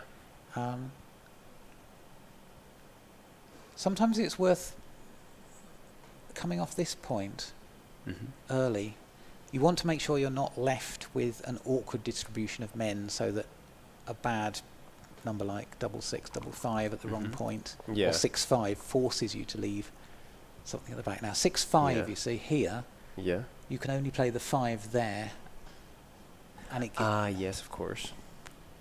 Other than that though, black's position is reasonably good and these two men are good. That's a bit of a liability because he doesn't offer anything. He can't this man can be used to play a small number, so can he. That one on the 2 point can't do anything just yet. So black's forced to play the 5 in. And the 2 is obvious. It comes in. Do you think black wants those reds out of the way so there's no danger? We'd like one of them out the way. Yeah, okay. Once one's gone, then the other poses less of a threat to him. Yeah. Now 4-3 is going to get very awkward. The only safe way to play it is 4 and 3 to the 2 point, and then black's position is becoming very, very inflexible. Could they have borne off from? If you bear off, you can bear off from the. They can't bear off from the 2 point. You've got 4-3. 6-2. That survives. But as each point gets cleared in turn, there's always that chance you'll roll something that doesn't clear it cleanly. Yeah. 6-3, the 6 is forced, and now black has to consider where he leaves a shot. You can either leave it at the back by playing 5-2, or you can play 4-1 hitting. Might get that's hit back, harder. but That's it's only harder a 1. that will persist longer, but there is the chance, as red's done, that he goes out behind. If he rolls a 6, he doesn't get another go at that. Yeah. At 1 point. So it's now just a straight. Now it's a straight race. Straight race. And in this situation, black has to be big favourite.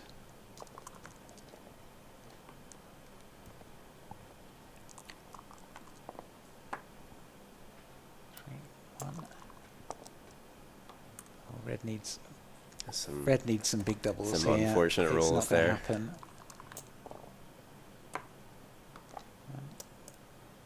Sometimes you get this sort of tantalising glimpse that the impossible might just happen. Yeah. It's not. There we are. There's the. They've shaken hands. Yeah. The concede. So black wins, and going back, I believe that was Gregory Skolnick in black. So at the end of round 2, we had three players who were 2-0. That was Gregory Skolnick, Jonathan Seagal, and Andrew Newbert, who we just saw against Gregory there. So do we have the overlay for who was playing black? I believe it was Andrew. It was Andrew. Okay. So no, Gregory was. It was Gregory. Okay. So Andrew was red. So Gregory was in black. So he's now gone 3-0, going into the 4th round. Yeah. So how do you like his chances going on throughout the tournament from what you've seen? We've seen maybe a couple games of Gregory's now. Do you think he has a good chance to take a medal position or going for gold? Or I think with backgammon, there's always that element of luck. Yeah, too early to having call. points in the bag, being sat with on 3 out of 3. Yeah. You have to think that this is going to be his night. Oh, okay, yeah. Excellent. So there was another question, just as we wait for round 4, there was another question I was going to ask. I have infinite well of questions here for you, Julia. Are there any games outside of backgammon that have changed your perception of backgammon itself, or have made you look at it in a different light, or is just backgammon so unique in the way it's played in contrast to a lot of historical games or abstract games? I think there's always ideas that you can pull out of other games. I think my backgammon changed quite a bit when I started playing poker. Ah, right, okay. So that part of that was coming to Mind Sports Olympiad. The fact that there was poker every evening, and I thought, well, I'll try it. Yeah. And there are similar ideas around risk and reward. You're always putting yourself out into positions of danger. Is it worth it? Are you going to get a good payback? Yeah. What level of risk are you taking on? Yeah. Poker presents similar problems in a different way, if that makes sense. Yes, it does. Yeah. And I found the way I had to think to be a sort of passable poker player. Actually, I went back to backgammon, had a look at particularly aggressive doubling. I find my doubling has become more aggressive. Right. Okay. Recently, and part of that also is running it through analyzers and being criticised. Okay. The doubling cube is always a threat. You can it's a way of putting pressure on your opponent. Yeah. again, beginners often think it's just a way of ending the game when it seems like a foregone conclusion, but it isn't. It's a way. It's a way of really putting your opponent in a difficult position, making him make awkward decisions. Does he let a promising position go too easily?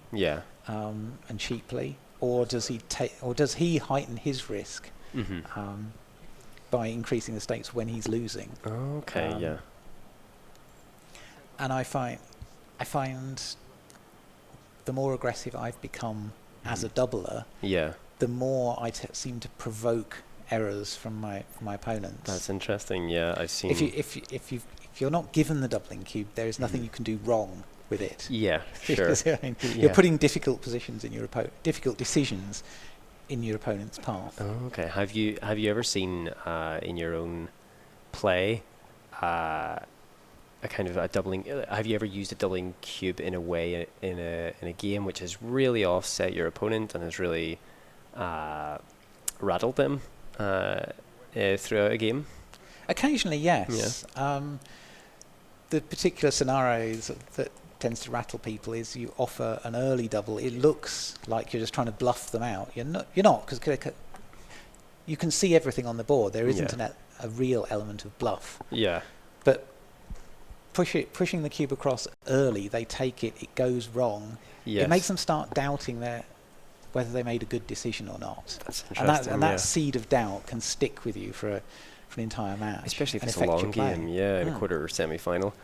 So we're into the. So we're underway again. Yeah, we're into round 4 here. So we have Gregory Skolnick again. We're following the leaders.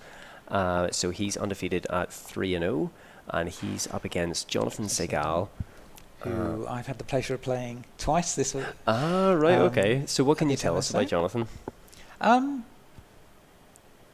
He's a reasonably solid player. We had some quite interesting and quite high-value games. Okay. So cubes progressed quite rapidly at times. Okay. I got the better of it, I think. But so Jonathan must be doing. Jonathan is 3-0 as well. I believe. Yeah, they're the only undefeated players in the tournament so far. So that will end, and we'll see one of these. One of them has to go now. Red's already developing a very threatening position. I say he's captured Black's 5 point, and he's got 13 men all aiming at this home board. Wow. So Black's leapt one out, but Red stands to start making points very, very quickly. There we go, 5.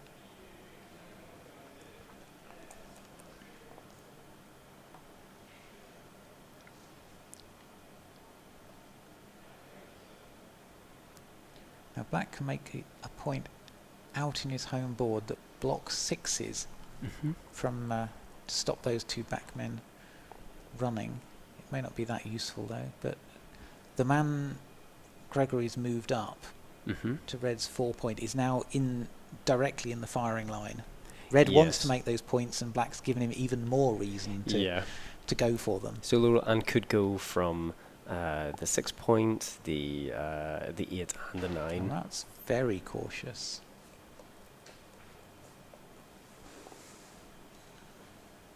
I don't. So 2-1. Black's made a point, but he's still sort of in the firing line. And double 1 now. You've got to think that there's a lot of options here. Yeah. Red has to think quite hard. Would you go from the 6 to the 4? 6 to the 4 with 2 is a possibility, although you've got 2 men there. Or 1, 2, 3, hitting, make the 3 point, and then you. Oh no, that's Red needs to push harder. Yeah, not far too cautious. He's let Black run away now. Yeah. So now, even now though Red's on the defensive. That's it. So now Red is on the 5 point. It's good to capture that, but they have to get past quite a lot. It's good to have that 5 points, but he's got very little else in this position. Yeah. If he captured that 5 point and have captured that point. holding black's 5 point gives him the safety he needs to attack that back man. Yeah. Now black is going to try and just come past safely. Do you think this has moved the game closer to a race, or is it still too early, much too early for that? It's moved it a lot closer to a race now. Black, with these men that are out of red's direct range, they're relatively free to move. Black has a lot of spare men here that can take away, that can be used on awkward numbers. Yeah.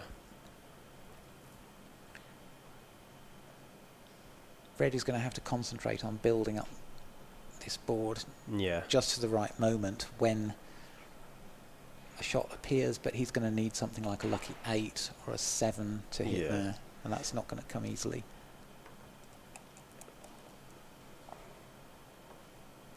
Double 4. Fours. So what does black do with this? It plays safely. He can put this man there, these two come 1, 2, and then 1 in. Right, okay. And apart from the gap, he's then looking reasonably safe. Yeah.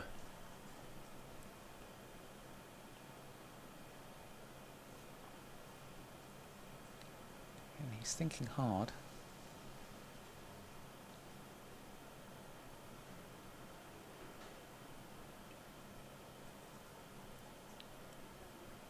In a 1 point tournament like this, do you want to, especially if you're at this point, round 4, you're undefeated, do you want to risk going into a race too early in case your luck doesn't pan out, or do you want to try and build a strategic advantage? I think if you want to hold back from racing unless you can see you are clearly ahead. Yeah. You don't want to find yourself in a tight race. Yeah. Where it's very much 50-50. It's who gets the first big double, and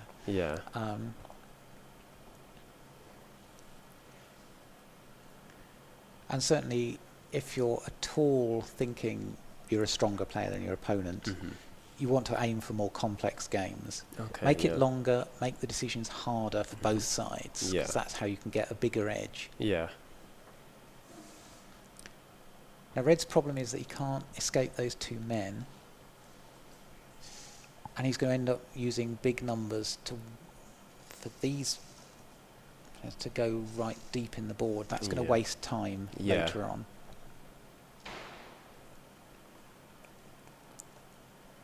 So red is just hoping for some opening.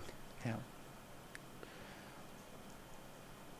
The obvious way to judge in a position like this, am I ahead or not, is something we call the pip count. So you count up 1 for that man, 2 for that, 3 for that, 4, 5, 6, and so on all the way around. Okay. And that gives you a measure of the total on the dice that you need to roll to physically get off. I see, yeah.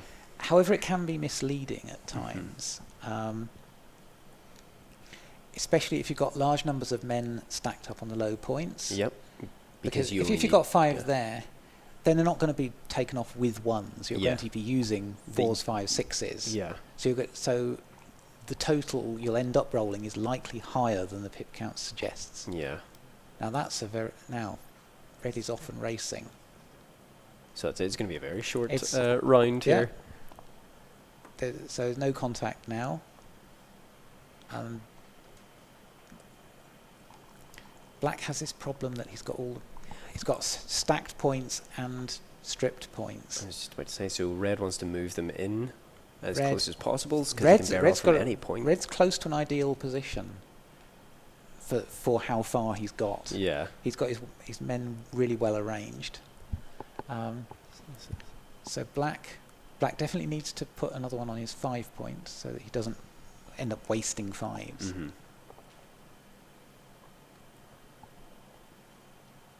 Is it in? That's 1 in, and take 2 off. And that's... would you have taken off the 2 point there, or would you have moved? Well, he effectively took 2 off the 2 point and then put 1 back there. So so he's keeping his gaps filled. Yeah. Red's now got this awkward gap in the middle, so a 3 will be wasted by going 6-3.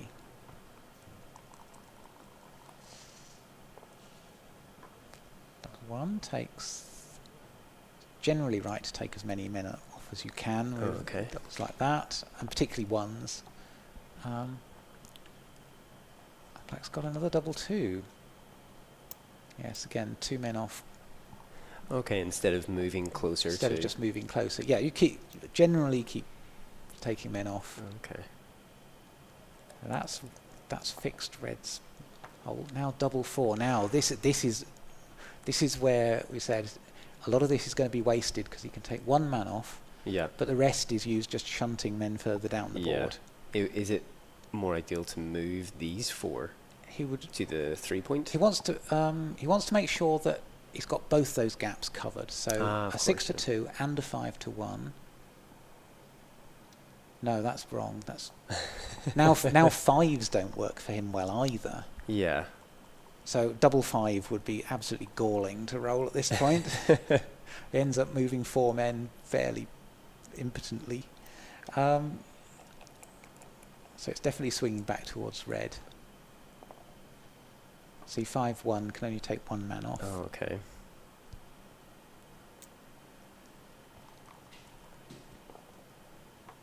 And again, double 5, I think that seals it to 2 or more off. And black can't do it. That's it. So that's match over. That's it. So Jonathan progresses to be our outright leader. Yeah, Jonathan Segal. Well played. 4-0. Gregory moves to 3-1. And so we'll have the 5th round whenever the 4th round is finished. And if we can, again, just for anybody that's just tuning in, if we can get the Pentamine overall scores. And if you're looking to leave a comments down below on YouTube and on Facebook, we'll get as close to them, or we'll answer them as closely as possible. So we have Andres Kusk in the lead, followed by Martin Habermacki. Ankush Kandawal has advanced a few places since this morning, so that would be his backgammon score. So he's at 432, followed by James Heppel, and then we have Matthew Hatherill, George Romet-Topkin, and Kuno Kolk. So in the top 6 or 7 there, we have 4 Estonian players. They've brought a strong contingent with them. I was talking to Steve earlier on about how we see contingents from Spain, Estonia and Korea, and they have really strong gaming clubs where they come from, and they're all training as a unit, and then they come for this once a year. Would you like to see that more in England? Would you like to see like a strong backgammon clubs represented at Mind Sports Olympiad and other tournaments? It would be great to see. We have a very healthy spread of clubs around the country at the moment. The UKBGF organises a clubs tournament once a year. We held that at, about 2 weeks ago. Oh, okay. So that was in York. It rotates around the country from one year to the next. We have, so clubs send teams of 5 to play against each other, and it's a sort of World Cup format. You play a round robin. Yeah. The top teams in each group then progress to a knockout. Okay, very good. Yeah. So clubs play as teams. Clubs play as teams. Cool. Yes. Yeah. Yes. We've got some very, very strong clubs. Yeah. This year, Glasgow, first time they've entered. Oh, right. But they're good, strong players. Took the title. Oh, very good. Yeah, on their first go, that must have shaken things up. On their first go, yeah. Yeah, very good. Is that one of your? Would that be one of your favourite tournaments because it's a team event, or do you prefer the more individual? It's a team event. Turns out to be one of the most sociable ones of the year. Oh, right. Okay. Yeah.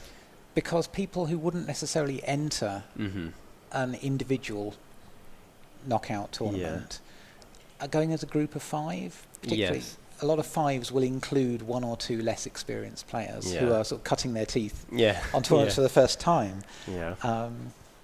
And yes, a lot of us know each other, and it's, teams go that little bit extra. So some come with their own personalised shirts and the like. Brilliant, yeah. And it's great to see that sort of team spirit. Yeah. Do you think that makes for a rowdier atmosphere, a more relaxed atmosphere at the team events? Or? It is really relaxed.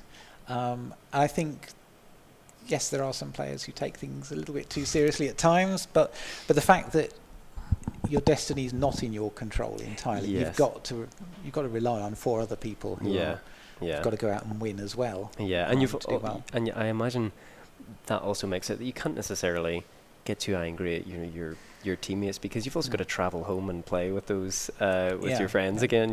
So I find that in fencing, the big university team event back in Ireland is one of my favourites, because it is one of the most friendly and people get on well, but it is I think it means more as a team event. I don't know about yourself, but and of course, being backgammon, it throws up some surprises every now and again. We had a truly awesome moment at the end of the group stage. We'd got a tie for one of the best second places. So you have a 1-point playoff between the captains of the teams to decide who goes through. That is so tense. St Albans A, who are who are previous winners. They've got international players against Tame in Oxfordshire. I think calling them a pub team doesn't quite do them justice, but very, very inexperienced by comparison. Yeah, of course. End up playing this 1-point game. It goes down to the last roll. They need a double on the last roll and get it. And these two, I have a picture. I was doing the social media for the day. Surrounded by 30, 40 spectators cramming in. And you think, no pressure. Yeah, absolutely. So the team in Oxford, they went through. They went through. Were they kind of the underdogs, and were they being cheered on as such? They were very much the underdogs. And there is always a a certain level of, we like to see people doing well. Yeah, absolutely. That's on their first go. That's a wonderful story. Yeah, I'd love to have seen that. At these events, are they live streamed, the individual backgammon tournaments, or? More tournaments are starting live streaming, and often it will be just one board. Yes. It's difficult to stream a team event. Because of the mechanics of running it. Yeah. But we are finding more and more, and people stream their own. So if you go to events, people will have a little camera on the end of a pole somewhere. They'll record it on a little camera, take it back, put it on YouTube, whatever. Very good, there are loads of good matches on YouTube. Brilliant, yeah. And do you follow, would you, as on a kind of more individual and personal level, would you watch World Championship matches and analyse them and break them down in preparation for your own games, or? At the very highest levels, they have an entire team doing the live stream, and you'll have someone transcribing the match as it happens, feeding statistics back to the commentators. It's hard to keep up doing that. You need someone dedicated just to watching and typing and watching and typing. How fast do the World Championship matches go? Like, how quickly are they playing when they're rolling and just analysing and going, or is it more at a similar level to what we're seeing here in terms of pace? It's similar to what we're seeing here, with the exception that sometimes you get quite long pauses. All big tournaments are played on clocks. So there's 12 seconds per move or per decision, plus a time bank which gradually eats away if you're not keeping up at that speed. And top level players, they will budget their time quite well, so they're regularly routine moves, they're playing at a fair old pace. But when they know a difficult decision is coming up, they will slow right down. That's when they'll use it. They'll invest their time in the things that need to be thought about. So, what time would those higher level matches, like, what would the time be in the bank? It's typically 2 minutes for every point in the match. So an 11-point match, you start with 22 minutes in the bank. Interesting. One of I do like to watch the really big ones if I can. It's quite an investment of time, actually. I can imagine. So the longest I've watched was the final from Gibraltar earlier this year. Chris Rogers, who's an awesome British player, was in the final. It's a 21-point match, and Yes, it's long, and it turned out to be very long even by that standard. They played for 5.5 hours. Oh my God! With an occasional 5-minute break. Yeah, just for even then, 5-minute break for a 5.5 hour for a 5.5 hour game. That's. I'm tired now. All I've done is talk for 10 hours. You know? And it comes back to what we said about stamina and managing that fatigue. By the end of it, you could see they were making more and more errors. Really, both of them, both players. Do you think at that point? I mean, you can see that in. I keep on coming back today to tennis as an example, but I suppose you can see in the 5th set of a tennis match, you'll see more errors. And do you think that makes for a more enjoyable match that it's in backgammon where it's going to 19 and you're maybe seeing errors, or would you rather see a shorter match where both players are playing at their top level and stamina hasn't fatigued them? I think if it's short matches and you know they're both playing very, very well, then you start to feel that luck is going to play a bigger part of it. Right, okay. The longer it goes, and yes, playing moves well and consistently well, it becomes harder to do, and that sort of keeping your focus, keeping consistent, not making big mistakes at any point. You're sat there as an audience, you're willing them on. You want them to to keep playing well. Yeah, and so a longer game is a truer representation. Very much. You know, over the course of that match, of who is maybe the better player at that point. Yes. Yeah. Okay. Fascinating. Do you know what? I keep on thinking about that team tournament that came down to that double roll. I wish I was there. It's wonderful when that happens. You get such and there are some characters out there. They know you're on the last roll of a match, and they will sort of try and get the crowd whipped up, shake hard for a long period of time, and then suddenly, hey. Yeah, there we go. Brilliant. So the doubling cube. The doubling cube is something I haven't come across in a lot of other games. But is there any game that you'd love to see the doubling the cube applied to competitively, to see a kind of meta game evolving over that? I think there's a lot of games. I'd like to see it in chess. I think that was the example that I'd like to see. Yeah, having to know sort of just what your chances are against an opponent who may make mistakes. Yeah, being able to twist that little bit of pressure on them at the crucial moments. Would be really fascinating to see. It might cut out a lot of the draws as well. So we're back now. We've got Mahmoud Jahambani and Jonathan Segal. So I'll tell you exactly the standings after round 4. So Gregory Skolnick. Oh no, so that is the round 4 standings. The end of round 4 standings. That's those ones, yeah. Okay. So I'm looking at the end of round 3. That's okay. We'll get them as soon as we can. And we're. Cool. Thank you. Okay. Thanks. So double 3. That's a very strong. So Jonathan Segal is the only one 4-0. Then we have 3-1. We have Gregory Skolnick and Jahambani Mahmoud, who's playing now on his very special and very beautiful backgammon board. It's a very distinctive one. It is indeed. Yeah, I have the same colouring on backgammon board I just recently got at home. And then 2 wins and 2 losses. We have Yenner Sinner, James Wilson, Mike Ireland, Andrew Newbert, and Simon Moorcroft. So we are expecting the match for Jahambani Mahmoud and Jonathan Segal. So Mahmoud's definitely got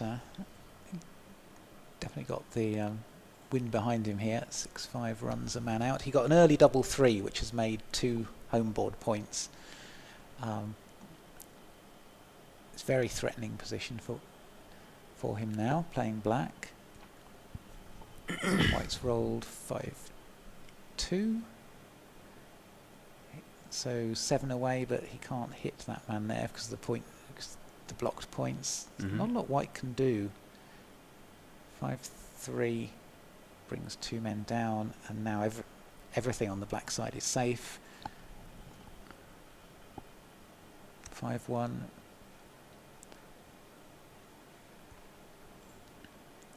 those two men at the back are really not quite stuck, and the man on the Mahmood's 4 point can't really go anywhere profitably, so White just has to build up his board and hope that something better will turn up. Yeah.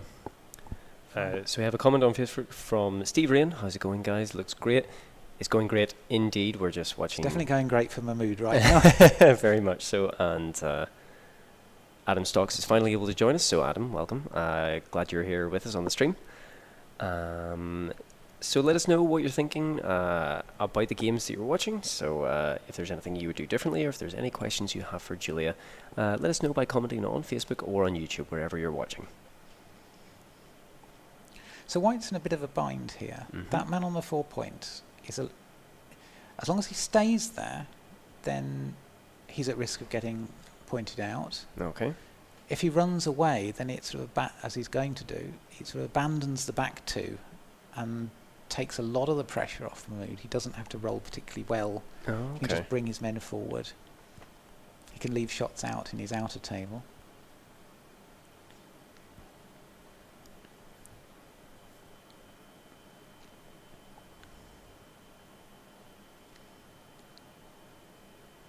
That's 2 points for White. That's this board's starting to shape up.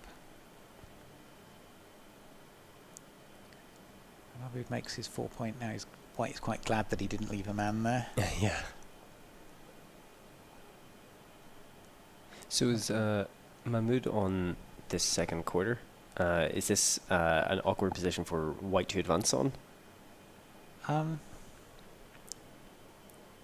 So White has the danger of those two men stuck back. He's going to White can end up progressing too fast and end up with no threatening board at the point where Mahmood finally leaves a man open. 5-2 plays relatively. That's White's 5-2. So now he's got 4 point board. He's starting to look better for him, but still not good. Mahmood plays 5-1. You can play it safely. That's good. It's a very different game from the last one or two that we've seen. 5-2 for White. Again, that doesn't achieve a lot.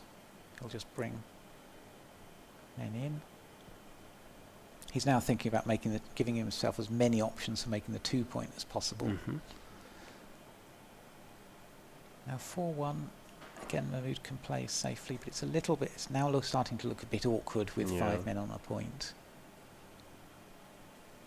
And double six. Okay, so this is is this an advantage for White, or is it just too much to get ahead?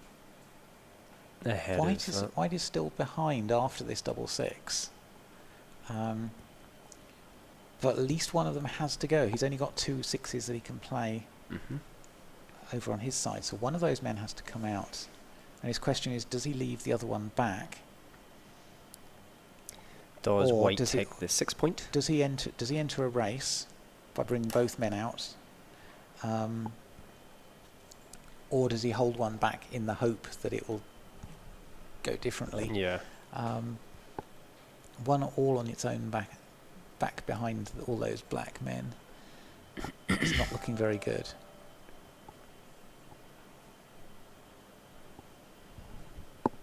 He's obviously counting it quite carefully.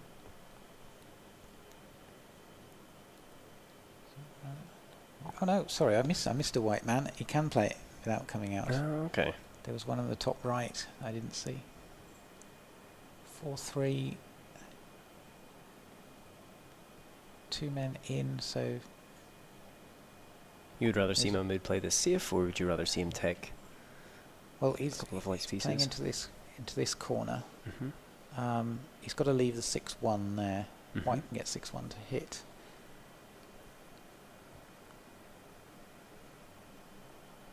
No, 5-3 doesn't do. 5-3 completes his board.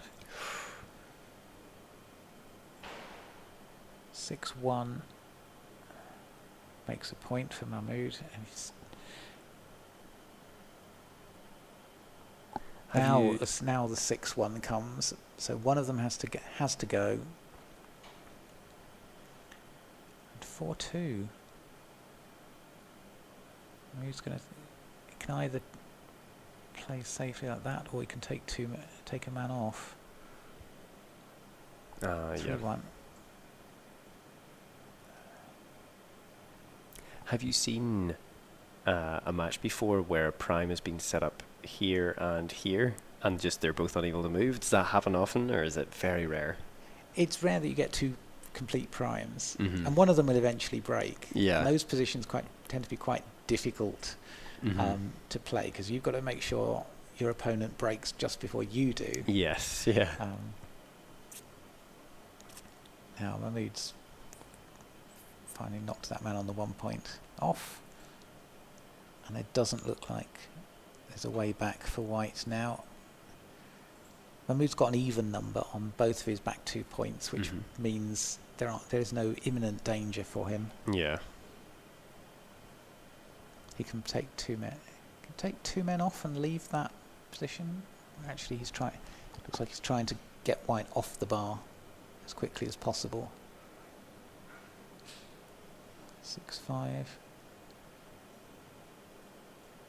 Double 6 might have been interesting, but I think now it's straight race and black's in the driving seat.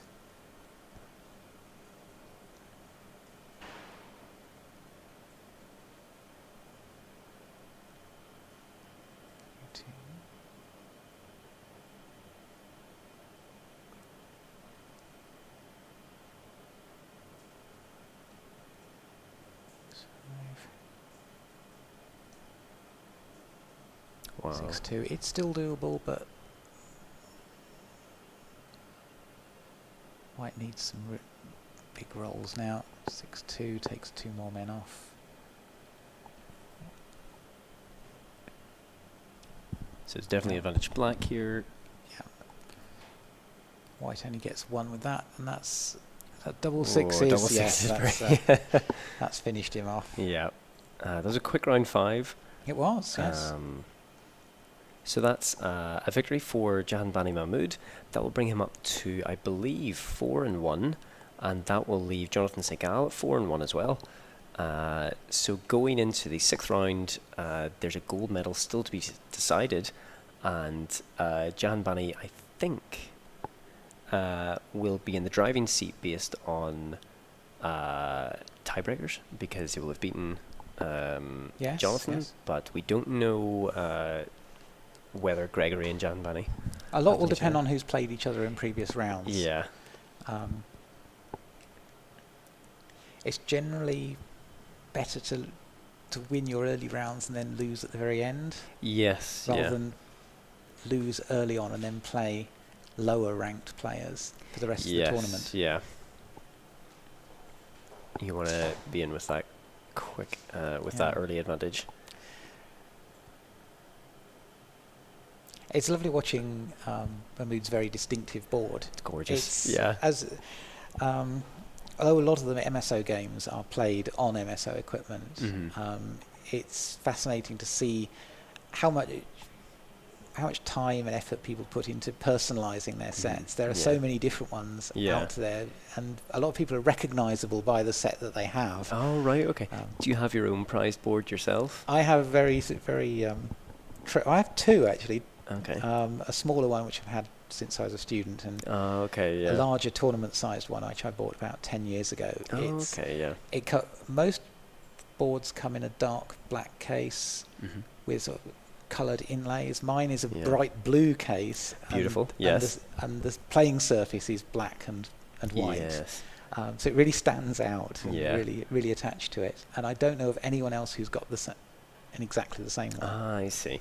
I have a board from Monopolis. I think it's a Greek manufacturer. So it's a similar coloured inlay, and then it's a kind of a black wood around. So it's a lovely design on the outside as well. But they have some pretty crazy ones.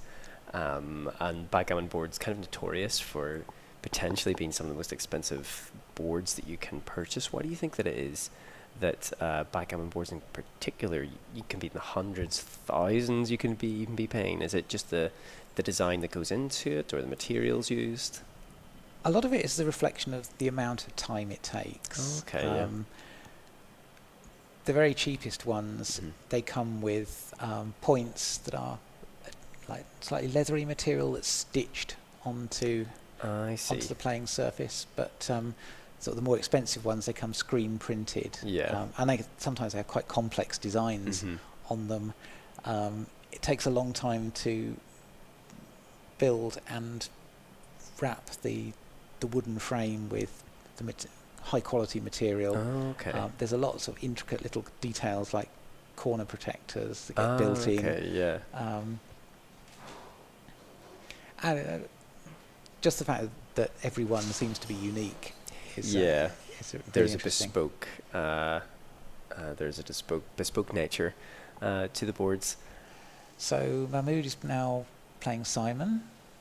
Oh my! This must be final round. Completely passed me by. We're in the final round already, and I believe we have the standings. So Jonathan Segal 4-1, Jahan Bani Mahmood 4-1, and Gregory Skolnick 4-1. So we have Simon 3-2 must be. Simon 3-2. Oh no, actually Simon Moorcroft. Yes, 3-2. Yes. And James Wilson 3-2. So Mahmood needs to win this to be in the hunt for the gold medal. Yes, absolutely. So and he's playing black. Hasn't progressed much since the starting position. That double one helps him a lot. White's had an extra man sent back, but on the other hand, he's managed to get 2 points in his home board already very quickly. Yeah. So White is going from... White's playing clockwise from the top left. 1, 2...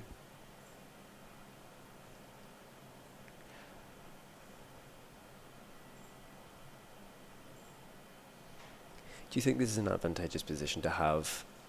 Well, they're taking up 3 points in the home board. Therefore, White, is that advantageous if they're capturing a black piece, or? Yes, I think they've got their, I think, from an early double 5, so you play 6-1 twice, 8-3 twice.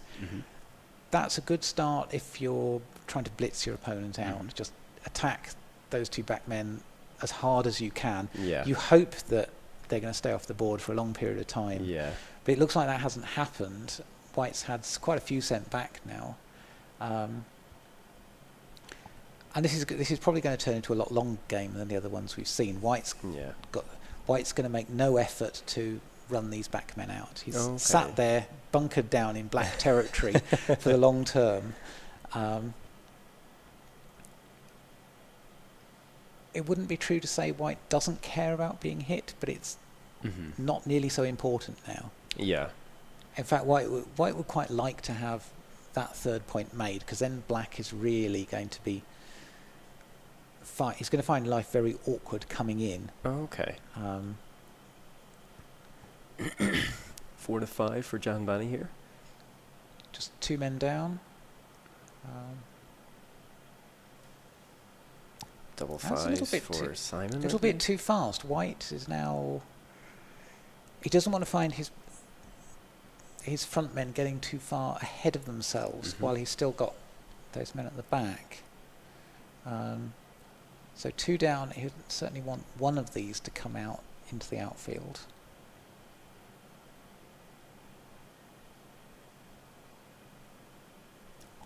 Moving too fast out of here, and it gives the advantage to Jahan Bani 4. So now Simon's come off Mahmood's 5 points. He's now got some bad rolls, double 3, double 4, 3, 4.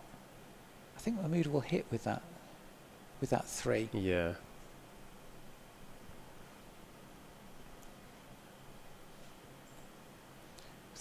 That point was causing black a lot of problems. He can't come in cleanly while it's there. Yeah. So it's worth him putting up quite a fight to get White off that point. Yeah, and it's just come right back. And Jahan Bani was hit. But there we go. And 6 keeps things relatively under control. 6-4. And you see White's game is now evolving back towards trying to move forwards. Yeah. At this point, would you hit and then consolidate that 2 point? No, I wouldn't. I think it's too early to do that. Yeah. If the black man then comes back on here, you're leaving this. Those men are you want to stay in his way to stop him running away easily. 6-3 is a good roll because that hits white out there. Now 1. Simon can remake that 5 point. Again, it's a bit of security and it's a bit of getting in black's way. Yeah. So 2. That could be played safely.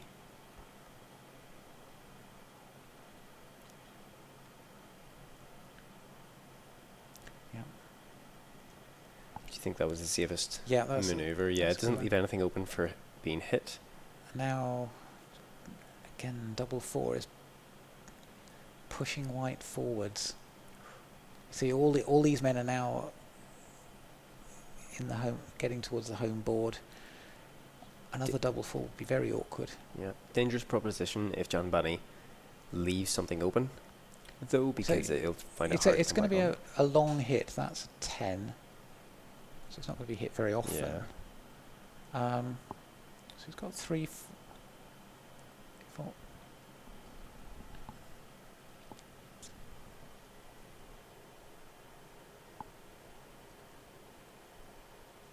So we have a comment from Adam Stocks. He's saying, "Come on, Simon." So hopefully, the crowd's a little bit partisan tonight. I'll counter this. I'm rooting for Jahan Bani here. He's got the nicest board that I've seen. 5-3 doesn't play safe. The 5's a bit awkward.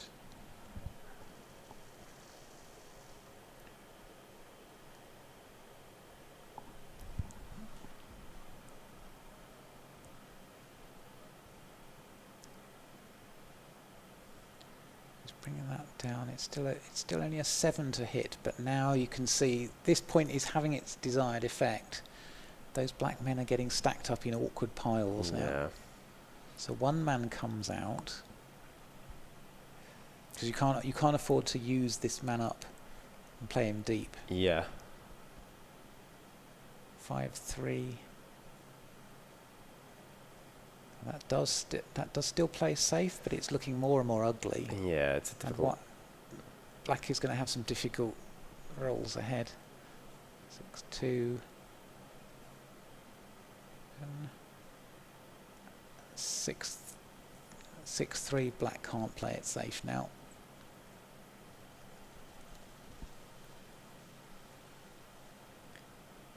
So he gives white the 2 shot. And that will do. It, yeah. But what does he do with those other 2 ones? Yeah. You'd like to keep these 2 men back, aiming at the 5 point, but you can't easily without sacrificing that one. So you just have to make the best compromise you can. Yeah. 5-4, maybe it's back out again. And now it's an 11 to hit. Does Simon or Jan Bani have the advantage here, or? It's looking good. Still for black if he can get this one round. White would like to be a little bit further back. He didn't really want to have that man forced out into the outfield. Yeah. 3 and 2. That man comes in. He can't afford to get into range. Double 1 for black. Now that eases a lot of his problems, fills in the gaps, spreads out that big pile.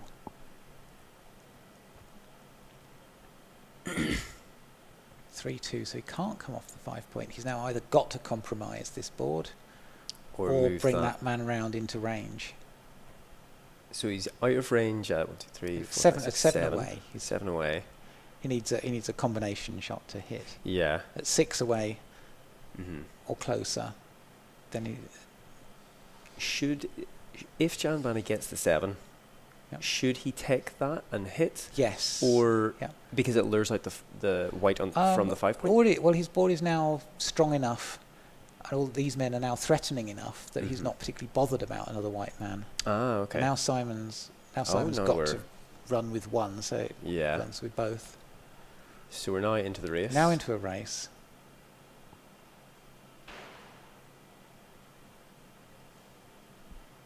White's got longer to go to get his men into his home board, but he's got this. Once he's in, then he'll bear off that bit faster. Yeah. 5 in, nice and efficient.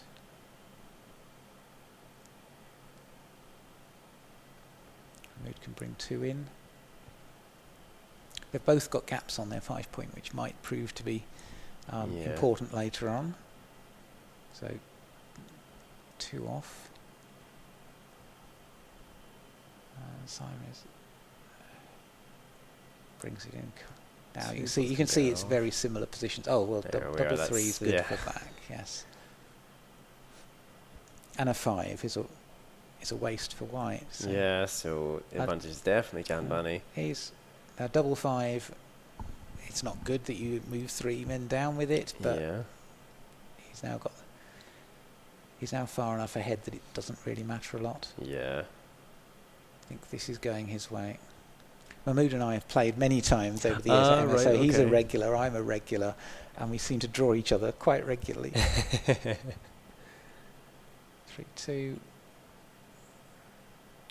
4-3, and I think 9 white men. That's it. That's it. So Mahmood wins. And that puts him, I believe, 5 wins out of 6.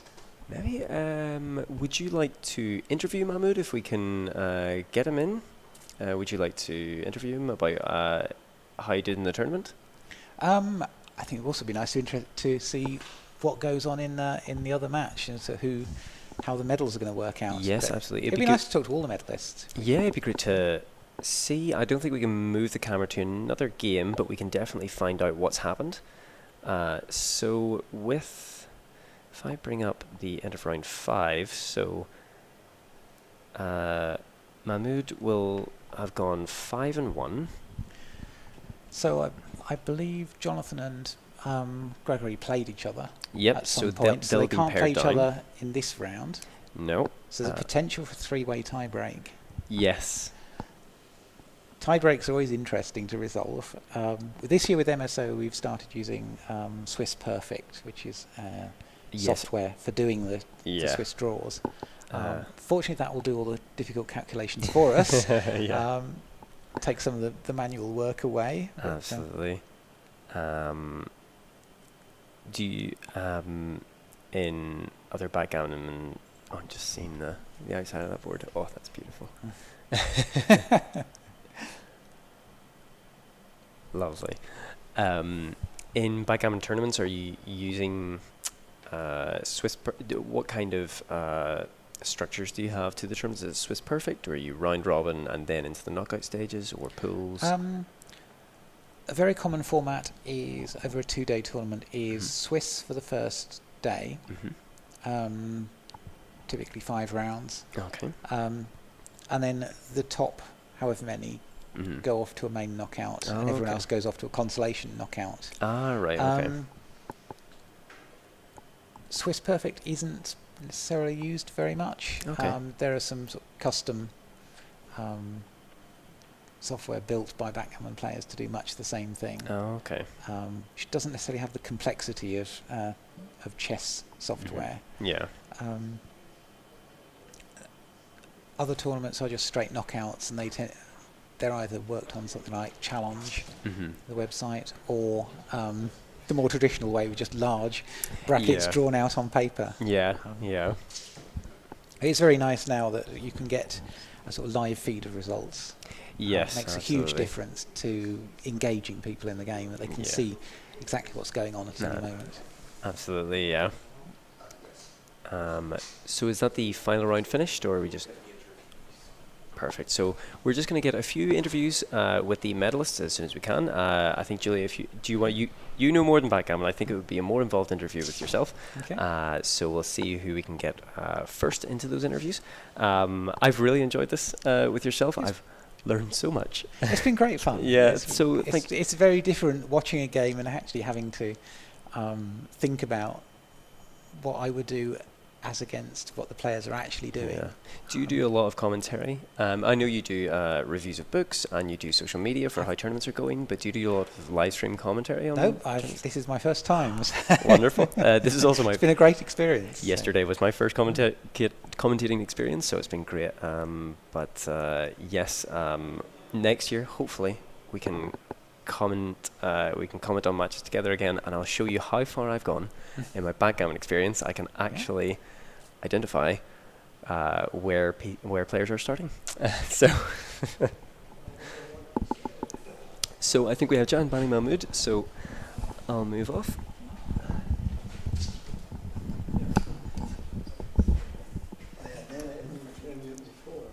Oh, right, okay. I'll ask some questions, yes. Yeah. Come on in.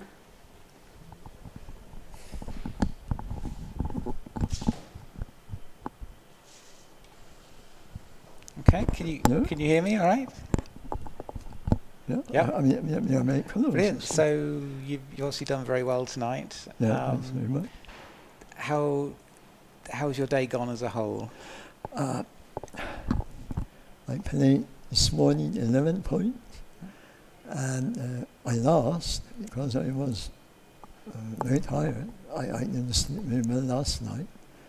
And that's why I lost, otherwise I never lose. So you're a regular here. Oh yeah. How long have you been coming to Mind Sports Olympiad? You know, I started coming to Olympiad from the very, very first year. I mean, 1997, I believe. Yeah. That's why I continue every year coming here. And you've been here every year since? I mean, not in this place, but in Olympiad anyhow. Yeah, regularly all the time. Yeah.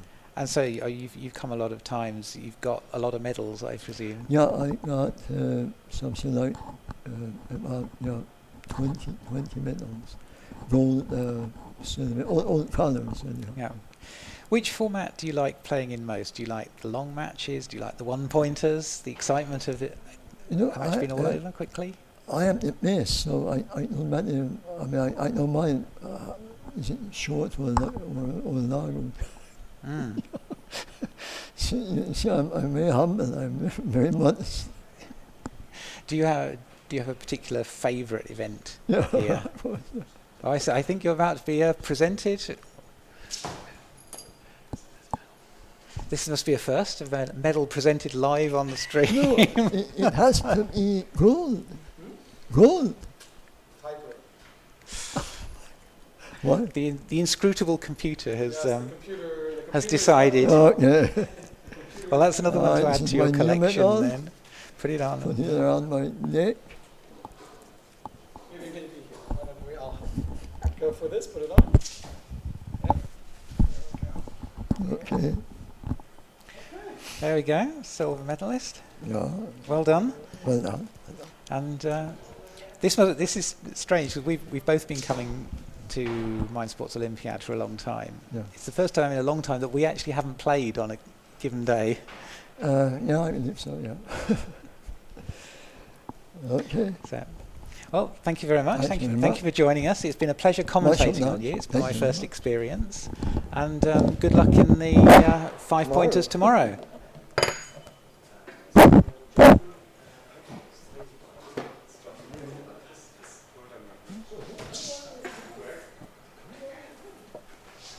Oh, come and join us. So, Jonathan, our new bronze medalist. How does it feel to? How does it feel to pick up a medal in backgammon? Surreal, because as you know from earlier today, I played 3, lost 3. Yeah. And then today I won a few, which is quite nice. It's surprising how it can all turn around just like that. Just worried about hearing if I watch the recording later, hearing your analysis and everything I did wrong. Well, we got to see at least one of your games. You played against Gregory, I believe. You won that one. I beat the winner. That's right. Yes, yes. It's strange how some of these tie breaks work out, but well done for that. And it was good to watch. And so, is this your first Mind Sports Olympiad? No, that's the thing. I took a rather large break. I did it in 2001. Took a long break, and then about 2 or 3 weeks ago, just because I do a weekly pub quiz, and one of the questions was at the beginning of a game of backgammon, how many pieces on the board. Obviously, we got it. And I thought, oh, I'll take it up again, and that's it. So is backgammon your main game, or are you one of the people who likes to play a lot of different things when you come here? Just backgammon. Yeah. Although, considering how I can go from winning nothing to then podiuming, I'm beginning to hate it a bit, but we'll see. It's as someone who plays a lot of tournaments, it can be very frustrating. You can lose everything in an entire weekend, and you think you've completely wasted your time, and then the next weekend, everything can just go right, and I'll say it's a very fickle game. You know, a champion can lose to a complete beginner. Yeah. So you've enjoyed your day, and will you be back? You'll be back tomorrow. I'll be back tomorrow, wearing this. Yes, wear it with pride. First of many, I hope. That's it. I can completely flop tomorrow again, but I've got this. That's fine. Yeah, that proves what a good job you've done. Well done. Okay. And shake your hand. thank you very much. Thank you. And I believe now we have our gold medalist. It doesn't work like that, I'm afraid. So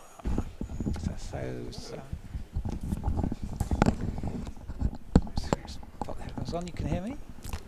I think it's enormous. There we go. So congratulations on becoming Mind Sports Olympiad champion for the backgammon one-pointers. Thank you very much. Are you a backgammon player, or are you a play everything, or some other game your main one here? This year I'm playing a little bit of everything. I've got 17 tournaments going. This was about number 12 or 13, so there's a lot of fatigue now. It's been like double shifts all the way through, but this is one of the ones I remember playing since the earlier stage. Oh, that's great. Are you aiming for a great Pentamine score this year? I don't know. If 1 gold and 16 bottom places is a good Pentamine score, then maybe. But I'm very happy with just this one. Yeah, it's awesome to get a gold, and really good. And it was great to watch you on the screen. I think we saw 2 of your games. Three. Three. You saw 2 victorious ones. The other one I've forgotten about. So you're kind of right. I think Jonathan's still here. every time you mention that one, he's got a smile. It was a good game. We got a lot of good rolls. Yeah. But I was a bit worried being on TV for the first time, and I know you were here analysing it, and I was a bit worried that you might tear it to shreds. So how was the performance? I think the computer can always tell me things that can be done better, but it always tells me that as well about my games. But yeah, it was good to see, and of course it's at the end of a long day, so you've had a lot of play already. It was good. It was good to watch, and it was really really interesting. Some really interesting games. You played well. So.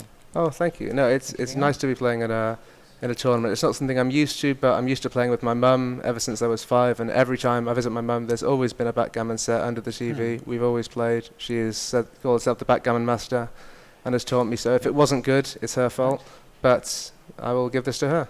Do you think you'll persuade her to come next year? I don't think so. Not now I'm with a winner. She'll just send me. It's intimidating now. It's one of the uses of it. Yeah, I think so. You can pressurise your opponents.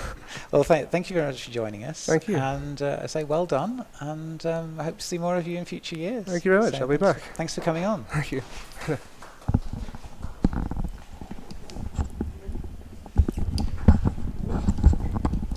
All right, congratulations to all our winners. Julia, once again, thank you so much for commentating with me. It has been enlightening and delightful. It's been a pleasure. Yes. Thank you for having me. Brilliant. All right. If I wasn't here talking, I'd only be in there playing. I know. I cannot wait. Hopefully, as much as I want to commentate with you next year, I also want to see you play. So hopefully, in next year, I'll be able to see some of your backgammon games. Well, if we do the longer matches, I'd be absolutely delighted. Brilliant. So yeah, you'd love to see maybe a doubling cube involved and longer games, yeah? I think it'd be you've got even more interesting things to talk about in a slightly longer match. I'll have but maybe yes, 3 or 4 pages of questions to ask you at that point. But the longer the match, the more likely I am to want to be on the playing side of things. Fair enough. But, it's been a pleasure and really interesting watching. That's great. All right. Well, thanks again, Julia. Thank you. We'll leave it there for tonight. That is us for Mind Sports Olympiad 2019 for today. Now, do check back on the Sunday and the Monday because we have Chess 960. We have Colour Chess and Carcassonne on the Sunday, and then on Monday we have Azul and Agricola, and then the award ceremony for the Pentamind itself. So do check back on the Sunday and Monday. We'll leave it there, guys, and we will see you later. This is my last day of commentating, so you'll enjoy Chris Fung is back on the Sunday, and Steve Rain as well. So enjoy them, and I'll see you again next time.